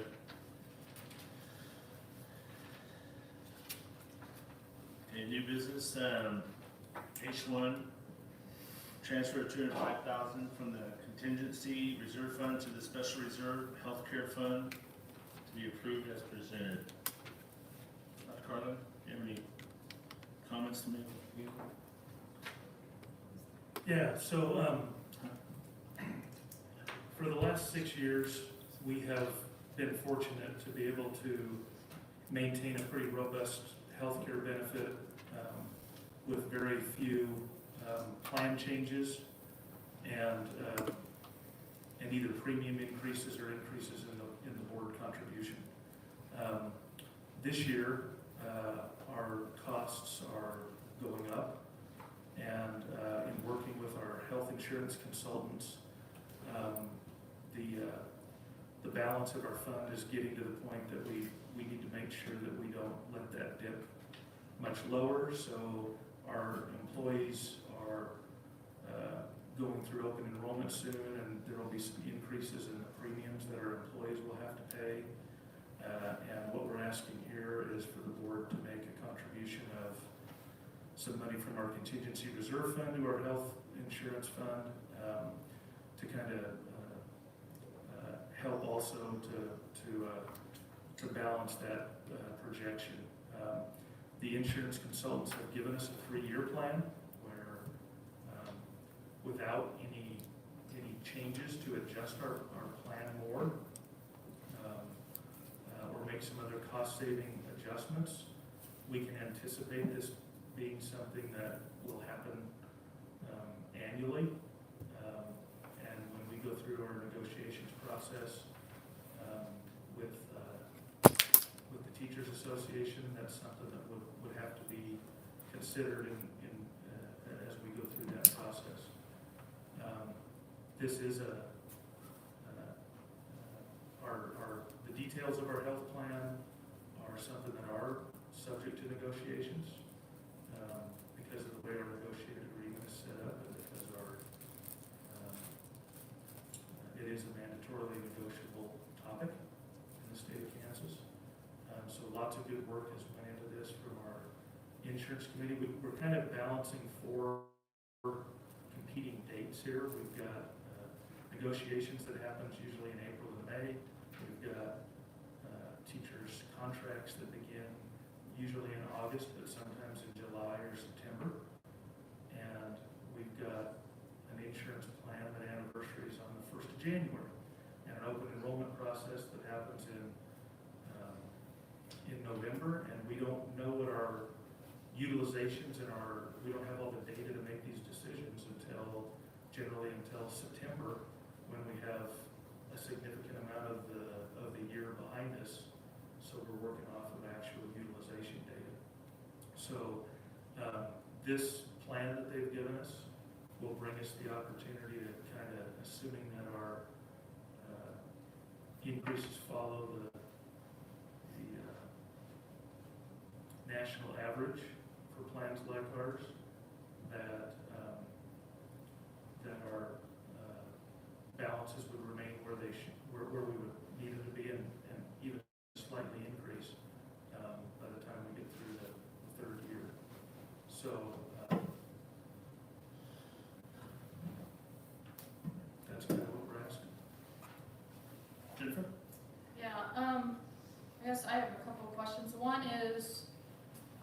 concerns about, is this gonna be a repetitive thing where we're gonna have to pull money out of our contingency reserves?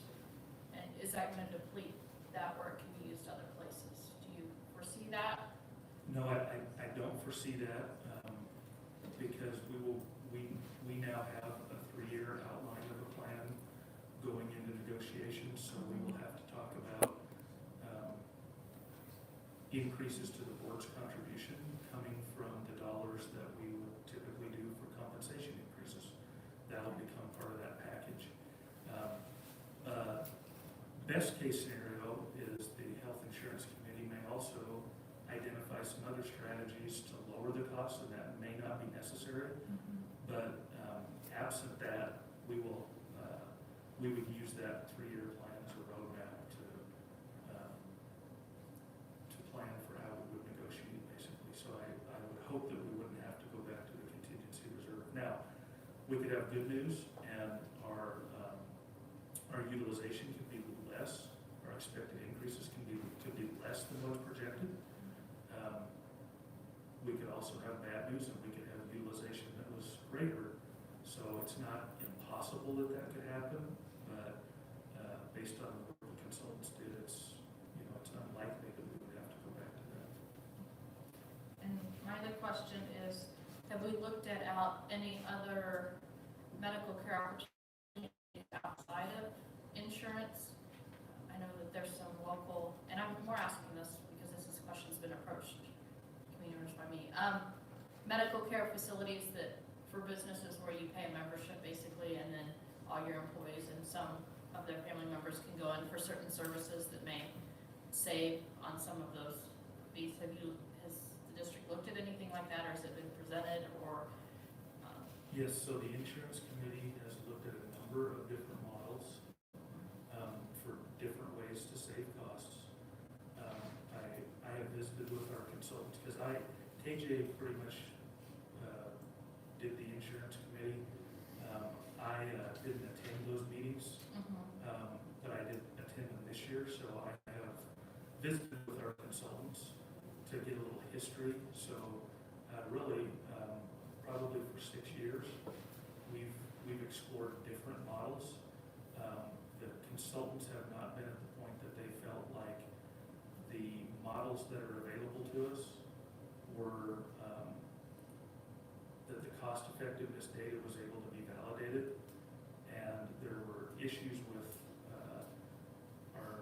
our provider with Blue Cross Blue Shield of Kansas would only allow one clinic model, one particular vendor to be utilized, and it was going to require a 3-year commitment on the district's part.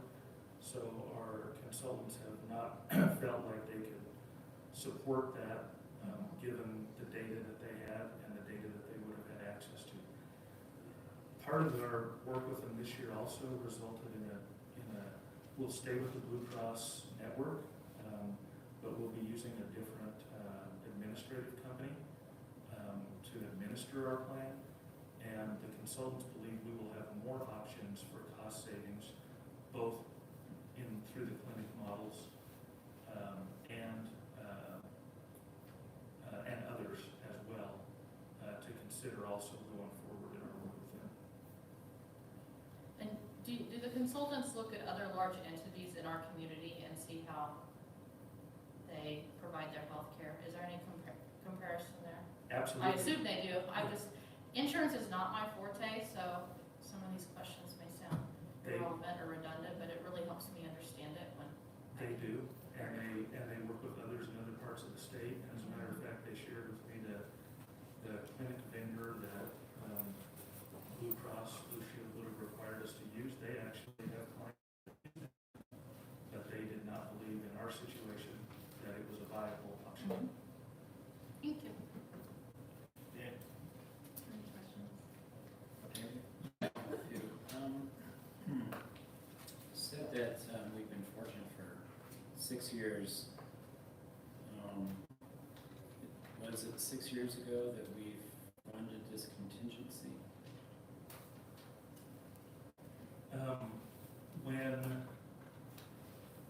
When I started as superintendent, I think our contingency reserve account had $5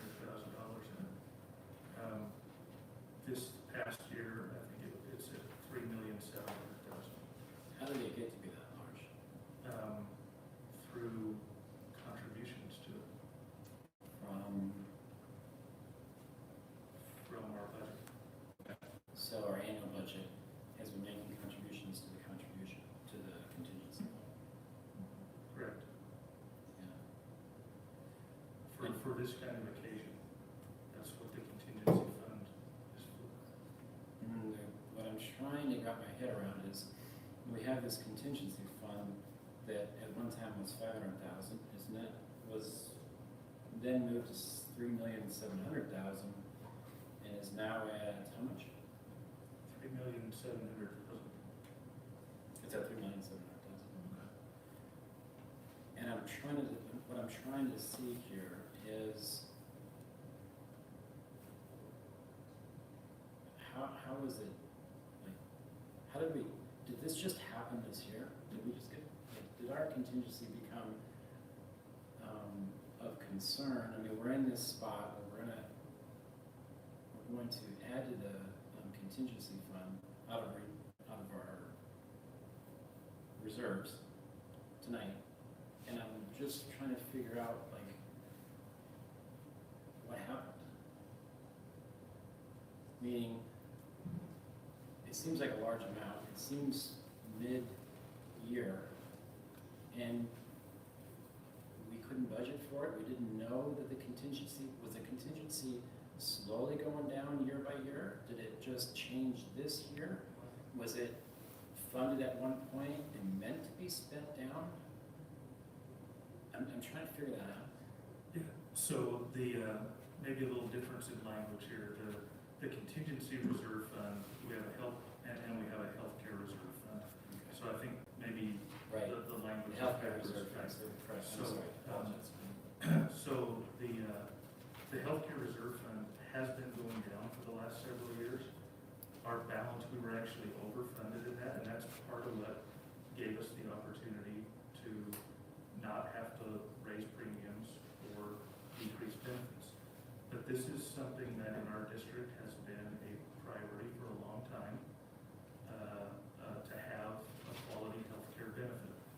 And so it would be pretty hard to have conversations with the insurance company, or the insurance committee rather, about raising premiums when the balances there are healthy.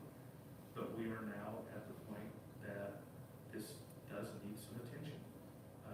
And it is difficult that it's happening in the middle of the year, but as I explained, there's a number of competing deadlines and timeframes, and the plan that the insurance consultants have now provided for us allows us to address this year through a combination of employees' premiums increasing slightly and a one-time work contribution here will allow us to go into negotiations with an idea of what we need to do over the next several years if we don't have other ways to find other ways to control our costs, or if our costs increase at higher rates than what the national average would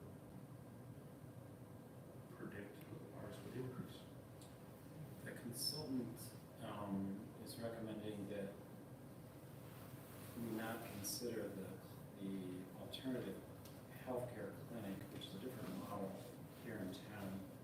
Does the consultant have a financial incentive for that recommendation? I don't believe so. They work for us, and they have a fiduciary responsibility to us in that relationship. I'm just curious. I don't mean to be implying. I'm curious whether or not the financial consultant's pay is changed if we change the structure of the health plan.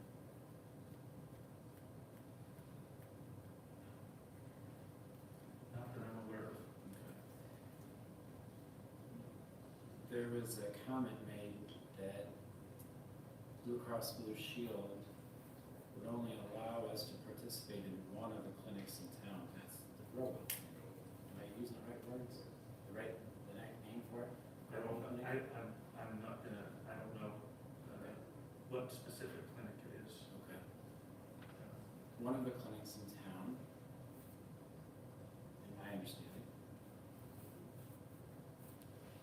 is actually in part owned by the Cross Blue Shield.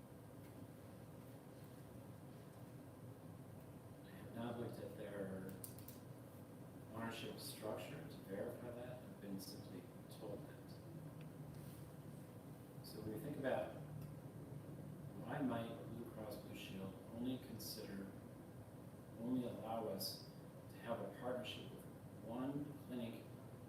already here in town.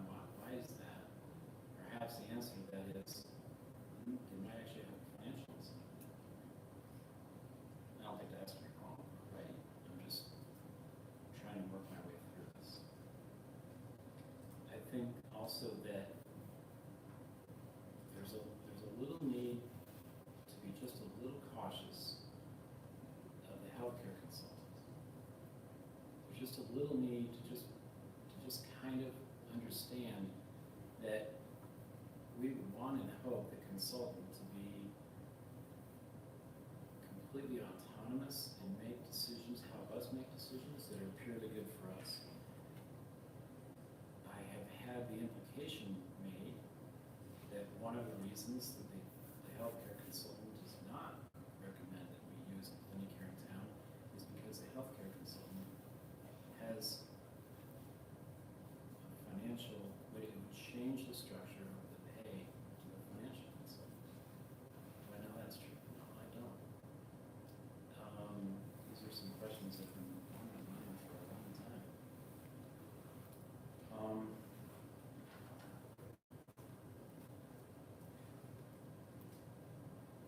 When we fund this, I wanted to openly ask the question, maybe we could have been asking, as our health, what do we call our fund here? Our healthcare reserve fund. The healthcare reserve fund, as we refund it, we re-up it, are we intending to spend that down? Because if we are, if it is spent down, then it was spent down with intention. I think that's important to know. It's almost like we've had premiums that have exceeded what we've been able, what we have come in from our employees. We have premiums that have to supersede our contributions from the employees. Then we got to tap into the reserve. As we watch ourselves tap into the reserve, at some point I hope that we'd be asking, before we actually get in the spot where we have to increase what we're doing tonight, maybe we should consider a new model, or at least ask the questions, or figure out what's available. Otherwise, we get into this spot where we have to make sort of this in-between budgets decision. And I want to make another comment. There was, Dr. Carlin said that the Healthcare Insurance Committee has considered alternatives to what we have in place now. I've been on the Healthcare Insurance Committee. Now, I'm really trying hard to recollect this. How long have I been on the committee? What exactly happened? I recollect this for sure. The first time that the Healthcare Committee met, the notification came to me really late on a weekday in the middle of my clinic, and I didn't go. I said to myself, I really am interested in this healthcare insurance issue. I want to sign up for the committee again. I'm going to try to make sure that didn't happen. I think it happened a second time, but I don't know for sure. I have to go back and know if I've been on that committee for 3 years or just 2. But I know exactly what happened last year. The notification for the meeting of the healthcare committee came extremely late, in the middle of the week, in the middle of my patients. The committee meeting got rescheduled. Again, very inconvenient time. I moved my patients again. The healthcare committee meeting got canceled. And I got a notification the day we were supposed to have it, that it was canceled. And as far as I know, with the notifications I got, it was never rescheduled. These are, I think, really clear. I have been interested in this subject for a really long time. Should I have gone to the healthcare committee meeting that just happened? I was on the committee. There was two people signed up before I signed up, I actually filled the committee before I saw the committee thing. I signed up as an extra person. Should I have gone with it? I can tell you that I made a deliberate decision not to. Definitely could have been a critical mistake. I mean, I am supposed to be there. The thing is, I've been working on this healthcare thing for a really long time. And the questions that I wanted to ask, I did not want to ask in the committee. I wanted to ask them right here. I don't know if I'm right. I have no idea. I thought a couple of years ago, this clinic thing, it seems like something the city is really interested in. Matt Allen's a pretty smart guy. You saw him here tonight. He's pretty enthusiastic about that clinic. When I realized that with my meeting, and I do have some background in healthcare insurance, I thought here's a useful place for me to help the district. Not to change the plan, but to ask the questions. 2 years later, here we are. That's all I have.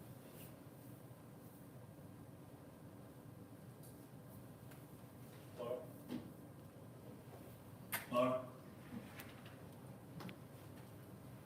I'm sorry, did you cue me? No, I cued Laura, but if you'd like to go first, please. I'll wait for Laura. No, she heated, so your turn. I apologize, computer did some weird things and I got back on here. I don't have a whole lot to contribute except specifically I was able to attend the committee for a number of their meetings. You know, we've got outstanding effort there, trying to keep a 18-month view into the future of how to balance costs for the district and benefits for our staff. And I just think it's an outstanding process to be involved in. You know, always in motion the future is, and the medical costs out there are something that's pretty hard to plan for without contingency funds and alternatives. And then trying to find a best alternative for our teachers, you know, for the next year is something I think this group has kept in mind. And I'm convinced we got the right approach here. I'm very much in favor of this transfer. The questions are good as far as trying to be sure that this isn't a habit. But I'm convinced after sitting in on those conversations that it's not a habit. It's just having several options to make sure that we don't fail in getting our teachers security in their health care in a way that doesn't shock either their salary or their pocketbook. And I just think the group has done an outstanding job here. And we have some real hard decisions to make next year. I mean, the 18-year view is not only shaky, but concerning. And so some of these innovations, some of these things that are out there in the community as far as, you know, preventative health care becoming a part of the package that we offer, it's just got to be in those committee conversations moving forward. But for now, I think we've got the right approach. It's the least intrusive as far as change. Nobody likes change, particularly when it affects their pocketbook or their health. And so I think after sitting in on those committees, you know, this is the right approach for now. Thank you. Laura? I was trying to go back and look for something, but I couldn't find it. One thing that came to mind is Blue Cross Blue, we're not Blue Cross Blue Shield, we're self-insured. So, they're just helping, basically being a clearinghouse, is my understanding. Is that correct, Dr. Carlin? They're our administrative agent, we hire them to administer our plan. Right, but we're self-insured. We're partially self-funded, correct? Okay. And we're moving, it's my understanding that we're moving away from Blue Cross Blue Shield and using a new administrator. We will maintain the Blue Cross network, but we're using National Alliance, a Blue Cross affiliate of Blue Cross of South Carolina. Okay. And then it seems like this is the second time we've had an issue come up with regard to board committee work. And what it seems to me is that what might be helpful, and I was looking at the college's board packet today, is if in the future, it's like I missed the technology committee meeting because it was a short notice when it was a special meeting, is if maybe in the future there's something noted in our board packet or something when the meetings are set up and who attends. That way people know if it is a short meeting or something like that, so that if there is late notice, that's putting accountability on staff, that board needs more notice, and then it's also saying if something is out there for a long time, it's putting accountability on board as well, that something had been out there for an extended period of time, that it should have been on our calendar. I know I got off the calendar committee a few years ago because I missed every single meeting one year because I couldn't make it. It wasn't an inconvenient time for me, and I couldn't do it. I just couldn't do it. So I didn't double check to see whether or not whoever else had signed up was there. I hope they did. That was probably 3 or 4 years ago. But that way, everybody, staff and board members are accountable, because we need time to be able to get it onto our calendar, and we need to be accountable for showing up as well. So, I'm just tossing that out as an idea. I'm not saying anybody's wrong or anything like that. I'm just was thinking about that the other day with some discussions that were going on at the conference this weekend, as something that I thought might be helpful for us or the future board for transparency as well. So,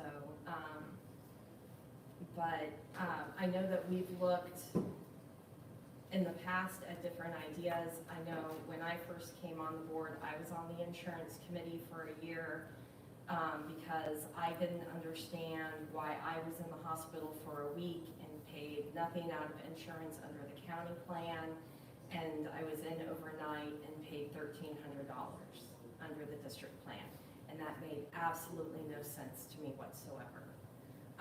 So I wanted to find out more information about it.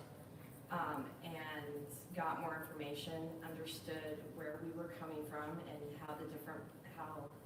what a different plan it was. I also understand that the county is struggling with their plan as well, and that everybody's struggling with health insurance right now.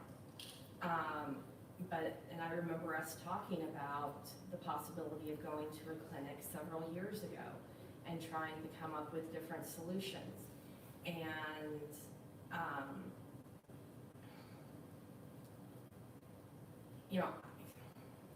I even vaguely remember, Dr. Hannigan, you going into a meeting with KJ after a meeting that we had with Dr. Carlin to go and talk to her about it. So, I know it's been something that we've looked at for a number of years trying to come up with some sort of solution. So, you know, hopefully we can come up with something in the future, but I'm not sure what the answer is, I guess, right now at this point, but, and I guess I don't know where I'm necessarily going with that, but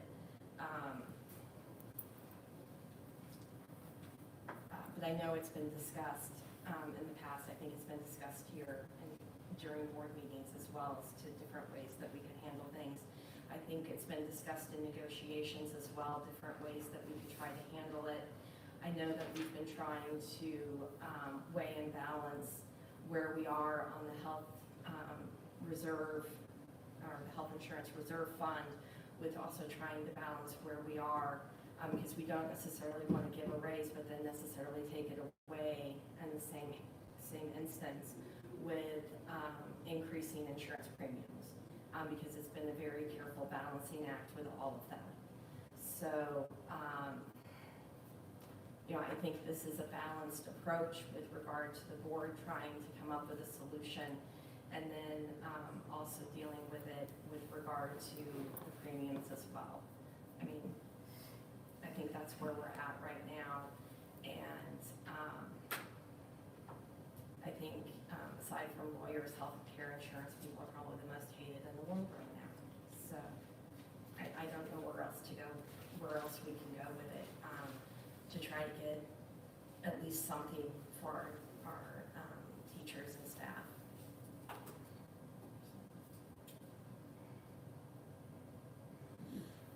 So, just correct me, but the healthcare fund has 500,000 in it, or 3.7?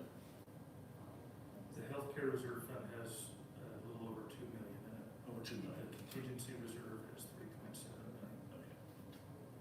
I remember getting on board in 2012, and as a private entity providing private insurance for my employees through our National School Health and Benefit Fund, through 7,000 members or 7,500 members. It was unique to me to try to understand the district's health insurance plan of how it worked, aside from private. I learned a lot that first year. Kathleen Whitney, I believe, was on that committee at that time. KJ hadn't made it there yet. But I also remember that we were in a budget crisis. I think we were asking all the departments to come back with a 96, 98, and 100 budget for each of their department. I believe, I can't remember if it's 12 or 13, but we were also charged by the state that we weren't running lean enough, that we had a ton of money in our coffers, and we didn't. We went to the state school board assembly and set in on not board efficiency, but financial efficiency with some of the state people there, and not Darren Dennis, but his dad, Dale Dennis. Thank you, Dale Dennis, and he explained the financial responsibility that we all had as a district, and we come to find out that we were running pretty lean at that time. We were really running really lean because of what the state was doing to us on a base state aid per pupil funding. We made a choice at that time, at that board, that we needed to start looking for alternatives. We needed to start figuring out how we can offset some of these surprises. And no district likes surprises, and especially when the state, it's amazing how we can approve a budget, but we don't know where the state, and when the state's going to pay us back and pay us for that funding. It's always a lead lag type of deal, or a dog chasing the tail to me. But I think this district and that board at that time, even this board now, has done a great job to look forward for the surprise. And with the health insurance rising steadily, even for me privately, it's been astounding. And I don't know what this is going to happen the next 2 or 3 years after the post-pandemic and current with what we're going on. To offset that, it's like throwing a dart at a very small target and hope to hit it. I don't think we can, but to know that we have a steady 3 years ahead of us with no surprises is, I believe, what you said earlier. Well, we hope so. Hope so. With not another surprise or catastrophe happening, but is awesome. I think that's great. But to have that money in those contingency funds is what was decided a long time ago at the other boards, to have that. So when we had to run lean again because of state funding, with our numbers going down, the base data per pupil going down from the state, we needed those reserves in there to help offset some of that stuff. So it was a very awesome choice, even with the Health Insurance Committee and Dr. Carlin's team at that time and Dr. Ava's team at that time, to see that with Kathleen Whitley and then KJ taking that on and moving it forward is greatly appreciated. I don't know if we are through all the tough times. Hopefully with the insurance we can stay static for a little bit. I know mine has gone up just this year. It's going to go up in another 6 months and another 6 months. It's a huge $1.65 increase per hour. That's a lot for me. But I sat in on this Zoom meeting with our insurance people, or was it IMA that was there? Yeah, with IMA, and to see all that stuff, the potential price increases to our staff, our people that we are trying to take care of to make sure that we keep them here. That's part of our bargaining chip that we need to help retain our teachers, attract new teachers with that health insurance policy. I mean, even the single people, to offer them the free insurance is awesome. I've never heard of that. And for what our district does to help retain those teachers and staff, is greatly appreciated as well. But sometime between 2012 and 16, we were running lean, and we were going from a 96, 9800, or even a 9800, 102. We had to take that into factor of having to offset those price increases. They weren't huge at that time. It's almost dang near doubled between now and then, or then and now, as far as health insurance costs. But we stayed the course, and we're providing the best insurance that we can at a very minimal cost to our teachers and staff. So, therefore. Anybody else? Okay. Mark? Oh, I'm sorry. No?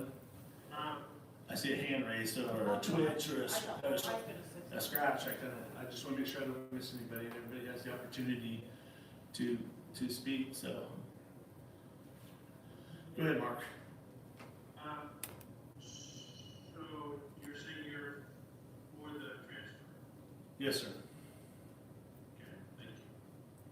I was just gonna at least put a motion out there to approve the transfer of the $205,000 from the contingency reserve fund to the special reserve, so that we could at least get something. I second it. Motion's been made by Laura, seconded by Mark. No discussion? I support it. All in favor, please say aye. Aye. Aye. Opposed? Motion carries. Thank you, everybody, for the conversation. Good discussion.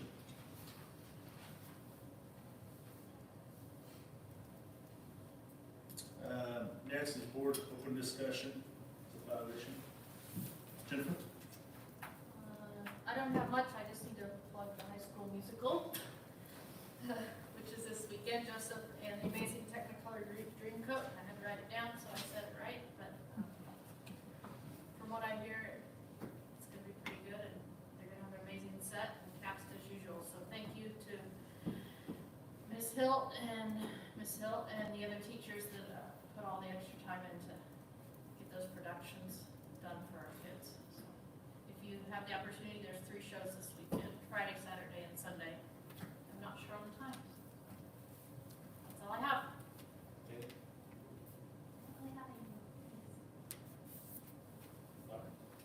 I would like to congratulate Ms. Jiggett, Ms. McDonald, and Mr. Weesey or extend my condolences, I don't know, whichever they would like, for winning last week.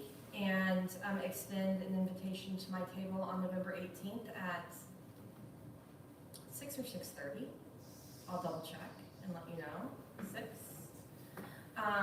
for the Crystal Apple Awards. So, and I would hope that anyone would like to buy tickets as well for November 18th and celebrate B5 plus Ms. Hilt, who will be honored that night, and the 6 who were virtually honored last year.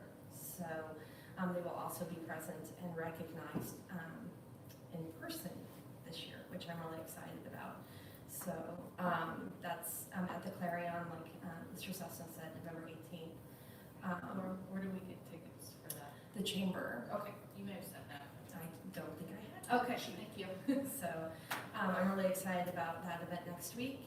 And then, and I think the district has a table, so you might Okay, talk to. well, I just Colonel wanted to plug for you to Yeah, make sure they knew where it goes. Yes, Um, thank you. And then I went to the KASB conference this weekend, and that was great. We had a little bit of a constitutional crisis, but figured it out. And Art Gutierrez will be becoming the president-elect instead of the president-elect designee for a year, because our president-elect designee was not successful in his rebid as well. So I'm really excited about Art. He is from Emporia, and I think he will do a great job for KASB. And Brad Bergsma from Goodland is going to be assuming the presidency in January, because as we were calling her, Roy Blake is a quitter and will not be the past president. Shannon Kimball will be serving as the past president in perpetuity. We're not going to let her go. She's from Lawrence. So I'm really excited about all that KASB will be continuing to do. December 16th, which is the final meeting of this year, is also the Delegate Assembly, where they're going to be doing the legislative agenda. So I'm not sure if we're going to be able to step aside just to vote real quick or not, but that can be done virtually. But I'm very excited for all that's going on there. And then we also honored, Frank Henderson, who is from the Seaman School District, and he is the president-elect of the National School Board Association. I think, and you've met Frank before, haven't you? And he is an incredible leader, and he spoke as well. And we had some great speakers. Principal L from Delaware was really inspirational Sunday morning. So some great learning was had. So very exciting. Thank you. Thank you. Okay. Did we get a retreat scheduled before the first of the year? Well, just so you know, but go ahead, please.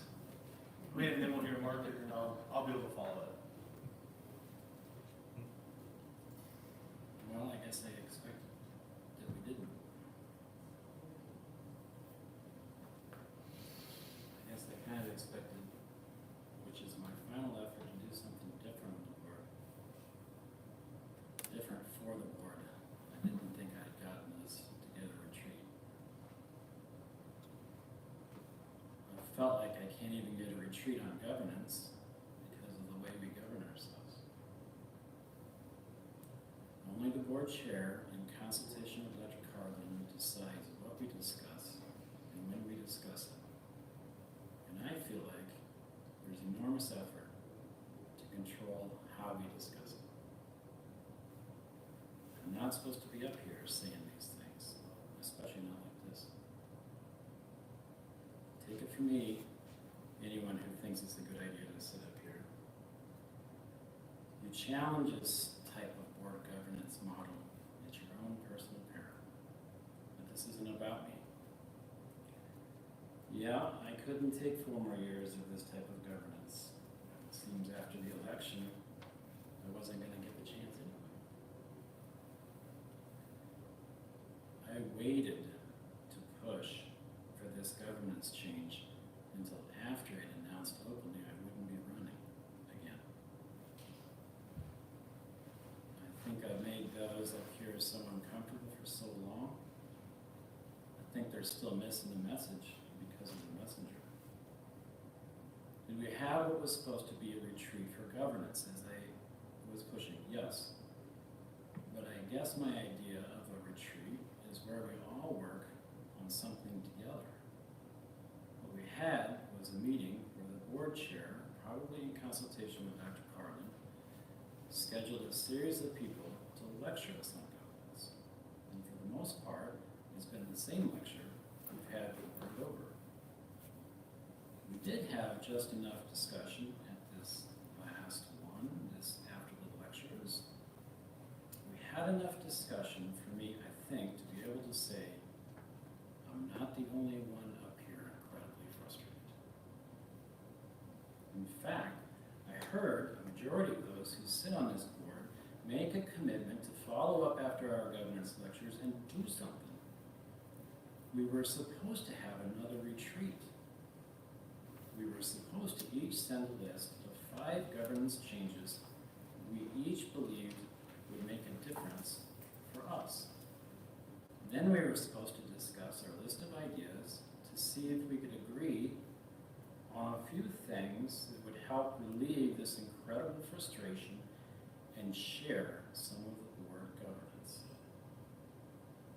When I asked Alex some time back what I should do with my list of governance suggestions, he didn't remember discussing it at the retreat. He said he would talk to Laura and Dr. Carlin and get back to me. He never got back to me until this weekend. Y'all have had to sit here meeting after meeting, watching me practically beg the board chairman for a retreat that the majority of the board said they wanted. I thought maybe now, maybe not so. I thought it was too late. I came here tonight thinking it was too late. We're about ready to lose 3 of us. 3 of us who went through what I think is a dysfunction that comes from poor governance. And we're going to be replaced by 3 people who probably have no idea how this really works up here. I think that's the insidious of it all. The insidiousness of it all, yeah? Why would anyone who wants to make a fundamental change in the district try if they're paying attention to what happens in a case like mine? It doesn't feel good to sit up here with your heart racing 100 miles an hour, wondering how many personal relationships you're personally damaging.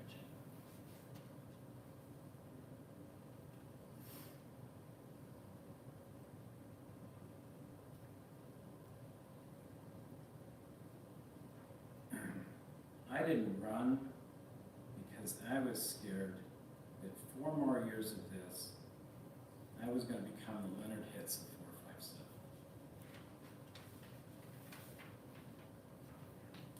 I think there's some examples tonight of how this governance trouble can get even more dangerous. I voted tonight to re-up over $200,000 on the healthcare contingency fund. Tonight it was our only option, but I don't think we could know it had to be our only option.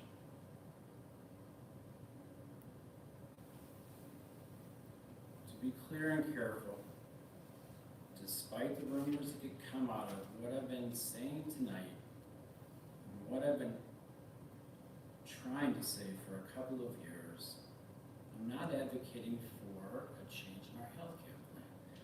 I'm just trying to get us to study the questions. I'm trying to get us to consider something the city has already chosen, the way the county has already chosen. After 2 years and countless meetings with Dr. Carlin, with members of the healthcare world, with the Growwell Clinic owner, with Matt Allen, I didn't even get, I don't think, a heads up that, yeah, I don't know if we're really actually interested in doing a study. That's the way it came across to me. I didn't even know when I showed up here tonight if anyone on this board was even aware of what I'm going to be talking about the healthcare. Did you even know? Did you know what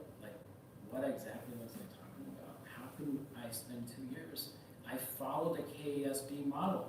I did what I was supposed to do. I didn't make a stink about this, and no one knows I'm even out there asking questions. Tonight, we also approved a consent agenda for over $500,000 to replace the high school turf. We ought to replace the high school turf. For the first time, which I really appreciate, it was actually asked, would anyone like that off the consent agenda? Because normally, you have to actually ask to get it off the consent agenda before we can show up. The first time I had something removed from the consent agenda, another board member said, I didn't even know we could do that.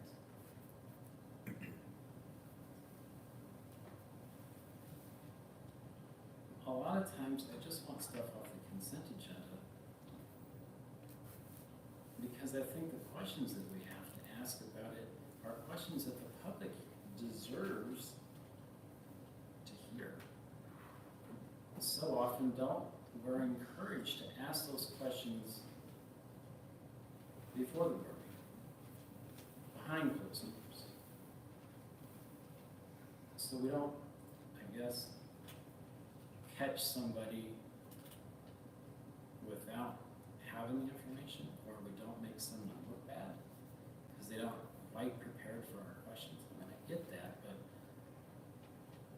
I feel like consent agendas sometimes contain things that we really should be asking questions about. And there's, up till tonight, this subtle discouragement for asking to have it removed off the consent agenda, at least for me. I didn't even debate the value of the turf. Yeah, it's for the high school, but I didn't debate the value of the turf. I've been told that we're actually not, as board members, supposed to debate. I can't even wrap my head around that one. Someone at this table doesn't believe that we should actually even have debate. That we should listen, ask questions, and vote. If that's the way we operate, how does the idea that might come from the minority have a chance to thrive into an idea that could be of the majority?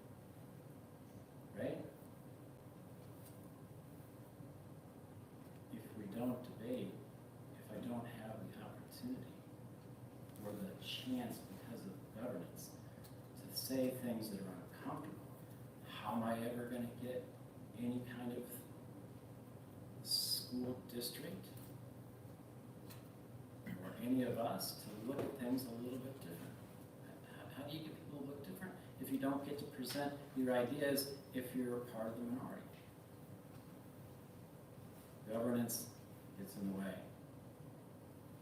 I think at times our desire to look good, to say the right thing, to not get hammered by the public, it gets in our way. And by the way, when you get hammered like Mr. Hitz, when you get in a comfortable enough up here like me, how are you going to get people to run for this? How are you ever going to have people who want to put themselves in the way of what happens when you sit up here and speak your mind? I wonder often if you actually deep down, even after the election, doesn't regret a lot of what happened to him. I'm getting sidetracked. A final thought.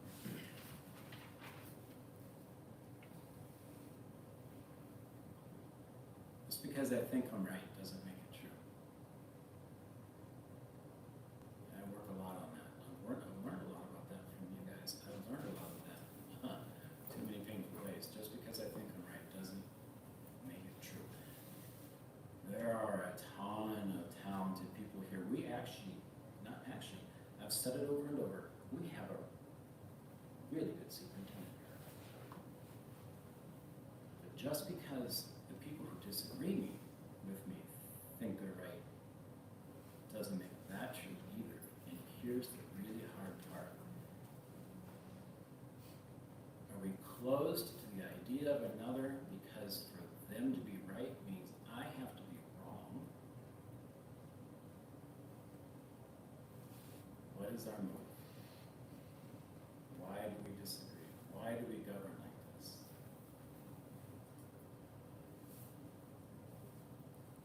We don't have the governance to work out the disagreements that we have as highly intelligent people that all agree on one thing. We do care about the kids. Well, maybe two things. We all think we're right too. That's what governance does. It works that stuff out. But until it can be representative of all of the people who sit here on this, until it can represent all of us, these frustrations are going to come with the new board members too.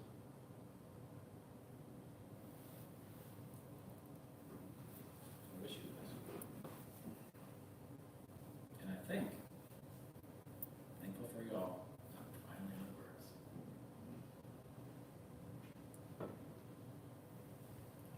Mark?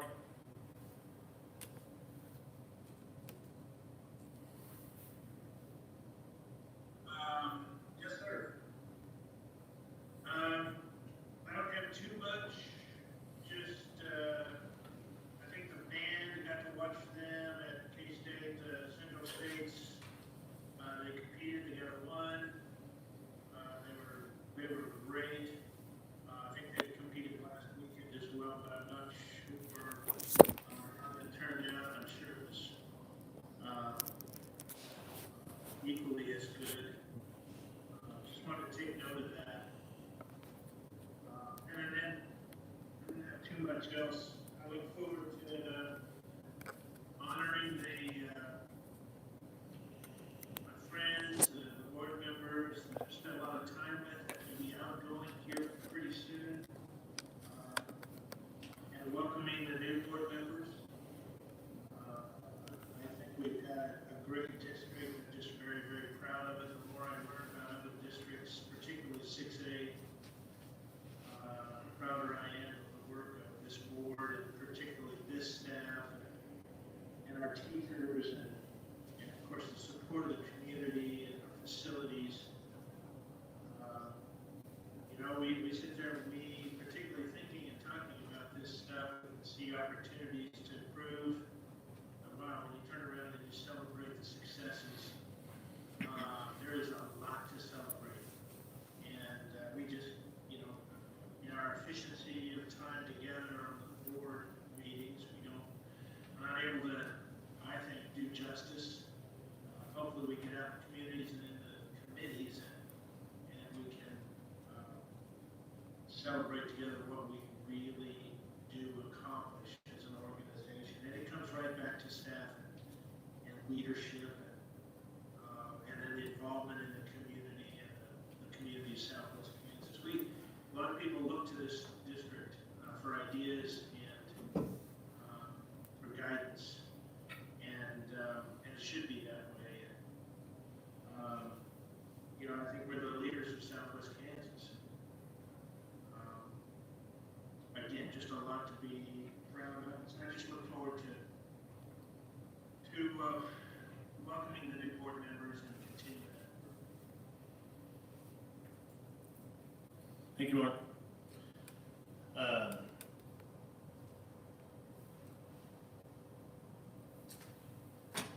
As I reflect with Dr. Hennigan's comments of my past history on the board for 4 years, I did, as I do now, sit on a highly effective board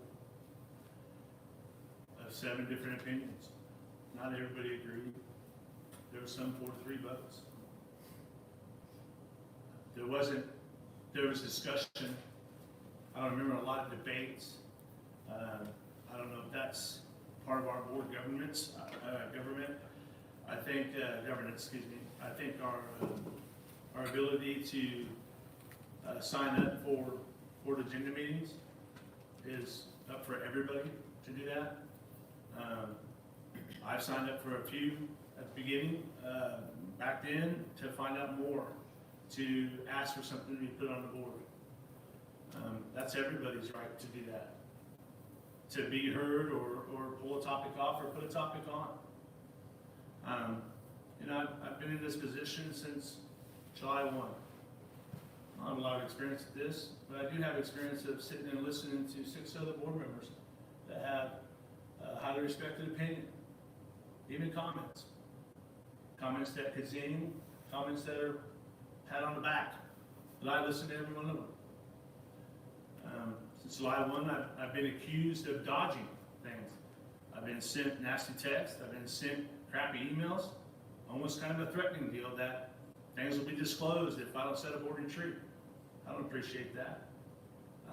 As far as this board governance, I don't know when it started bad for you. I want to think it was when Laura got voted president. I don't know for sure. I know you didn't have a problem with board governance when Dana was as president. I went back and watched it. I know there was some issues with Mark. I was trying to find the root of your issues to listen to board governance, and the time. And then once I found that time, then I can kind of help dig into it and try to figure out the right retreat to have. When I came on July, and I will not speak for Laura and what she did at her board retreat. I'll let her do that. But when I came on in July 1, we have some issues with this board, communication issues. I sit and listened a lot to you, a lot. I think you're a very highly intelligent man. I think everybody on this board is very highly intelligent. But sometimes I take it as demeaning, belittling. Or maybe I'm just not smart enough to get it. I think there's a couple other times that you put us in position. Talking to people you probably shouldn't be talking to. Or going to meeting with certain people that you shouldn't be meeting to without a board decision for one to do. I don't know all the particulars. I'm not here to kick dirt on anybody. I'm here to stand up for me. I'm a very passionate person about school, and I'm a very passionate person about students, and I'm a very passionate person to sit on this board. I'm highly honored to get to sit on this board. I'm very, I want to say, depressed that I didn't get reelected again. But I know there's 3 oncoming board members that are probably going to do a great job. I know there's 4 other board members that are still going to continue to do a great job for our district. But board governance, after getting on July 1, I talked to Laura. I asked Dr. Carlin, where are the notes from the other 4 or 5 board members that want to change board governance or change KSB? I know there's people on this board that don't like KSB at all. At all. And I remember having her board retreat. You were gone the first half for those 2 presentations. And you got on. And I understand it might have been a timing issue that you were traveling. And some people got off at half of it. We're trying to have a board retreat on the board governance. And Jean Clifford, thankfully she showed up. I think she did a wonderful job and as a facilitator of that. I want to have a board governance, or excuse me, a board retreat. I want to talk about board governance, but I want it to be everybody included in on that, and everybody have a chance for that discussion and not be dominated. I haven't heard anything out of any other board member to talk about the board governance. Therefore, I pushed this retreat. I've had one other person contact me this weekend to ask if we can have the meeting on, I believe, December 16th be extended to have that board retreat.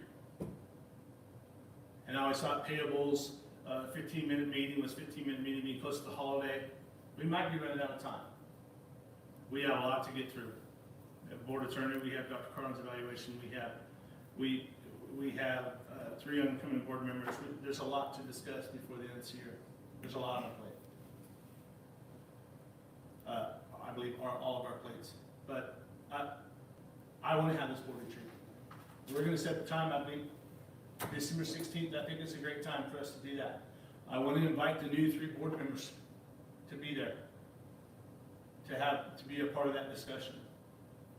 But I have not even seen 5 things from you on what you want to talk about. We also need to be careful. The 4 or 5 things that we have between 6 or 7 board members is 35 things. maybe some of those things are parallel with each other, we agree on.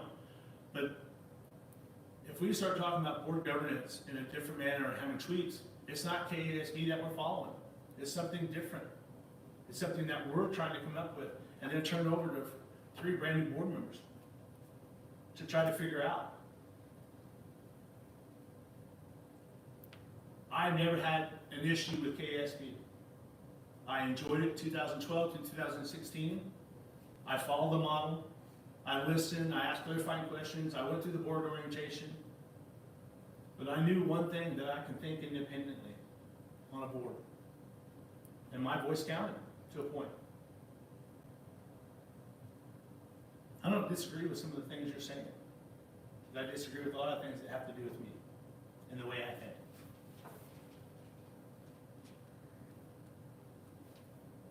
So, if I can get 3 other people, or 2 other people, because I want to count you as board retreat, that you're for it, then we get 4 to say, have a consensus that we want a board retreat December 16th to extend that, then we'll do it tonight and make that decision.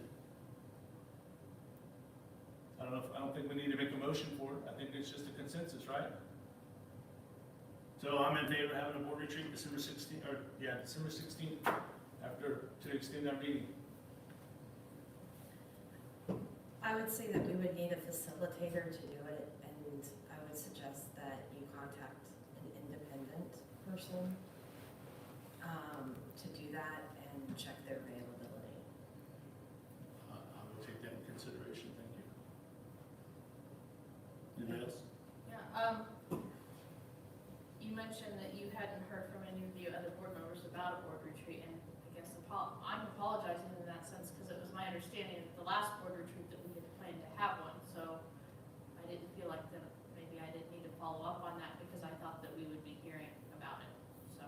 And to clarify, I was hoping that, from what Dr. Hannigan said, that there was several other board members that have 3, 4, 5 issues with board governance that we're gonna contact the previous president or the current president with those issues, so we can build a board retreat around that.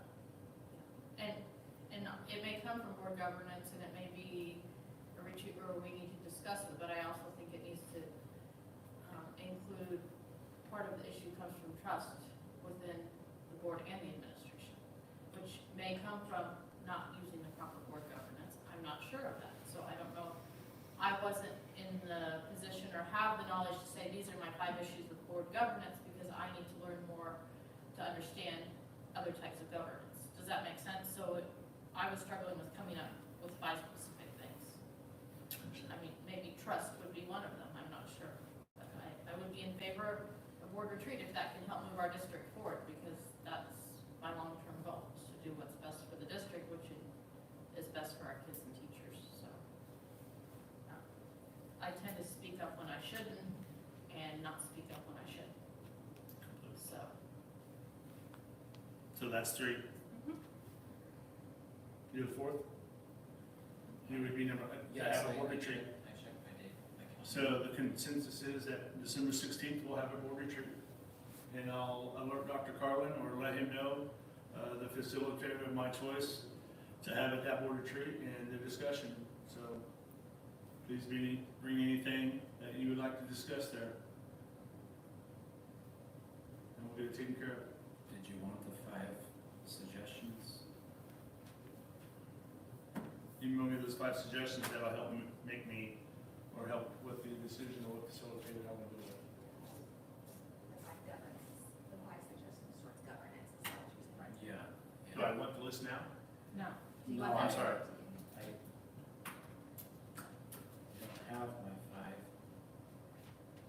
I asked some time ago what I should do with them. I'm asking again, do you want me to send you? Yes, please do. And that'll help me with the other suggestions from the other board members. That'll help me pick the right facilitator.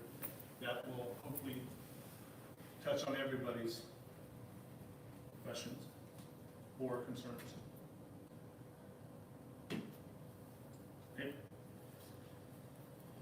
Dr. Carlin, I'm sorry, comments, evaluation? Sure. first, I got to attend a little bit of the KHB thing. I shortened my trip to attend Representative Jennings' funeral. Our state lost a really good man. The family lost a great father. The contributions that he made for supporting public education over the last at least 10 years, he's going to be missed. So, and it was a really nice event. Thanks to Mike Bunch and Laura for presenting, showcasing Garden City with our Crystal Apple program. Not surprised to hear that Pratt wants to replicate it, and I think we'll hear more that will want to do that. That's something regularly I hear from superintendents who are jealous about how we in our community select our outstanding teachers for recognition. Thanks again to the city for the use of this great facility. Our project at the ESC seems to be going along pretty well.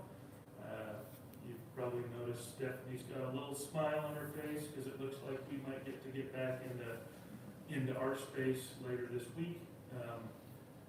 Others in the room get to look forward to vacating their space while improvements are made.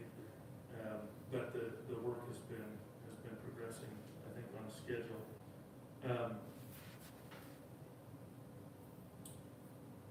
Really, a huge thanks to everybody.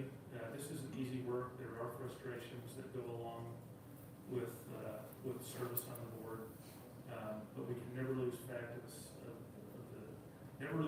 the fact that we have an amazing community, amazing school district. We get to serve some wonderful families and kids. So, with all the frustrations, please don't dwell on that, but dwell on the important work that we do and the positive achievements. We heard some great reports tonight with some real promising information, and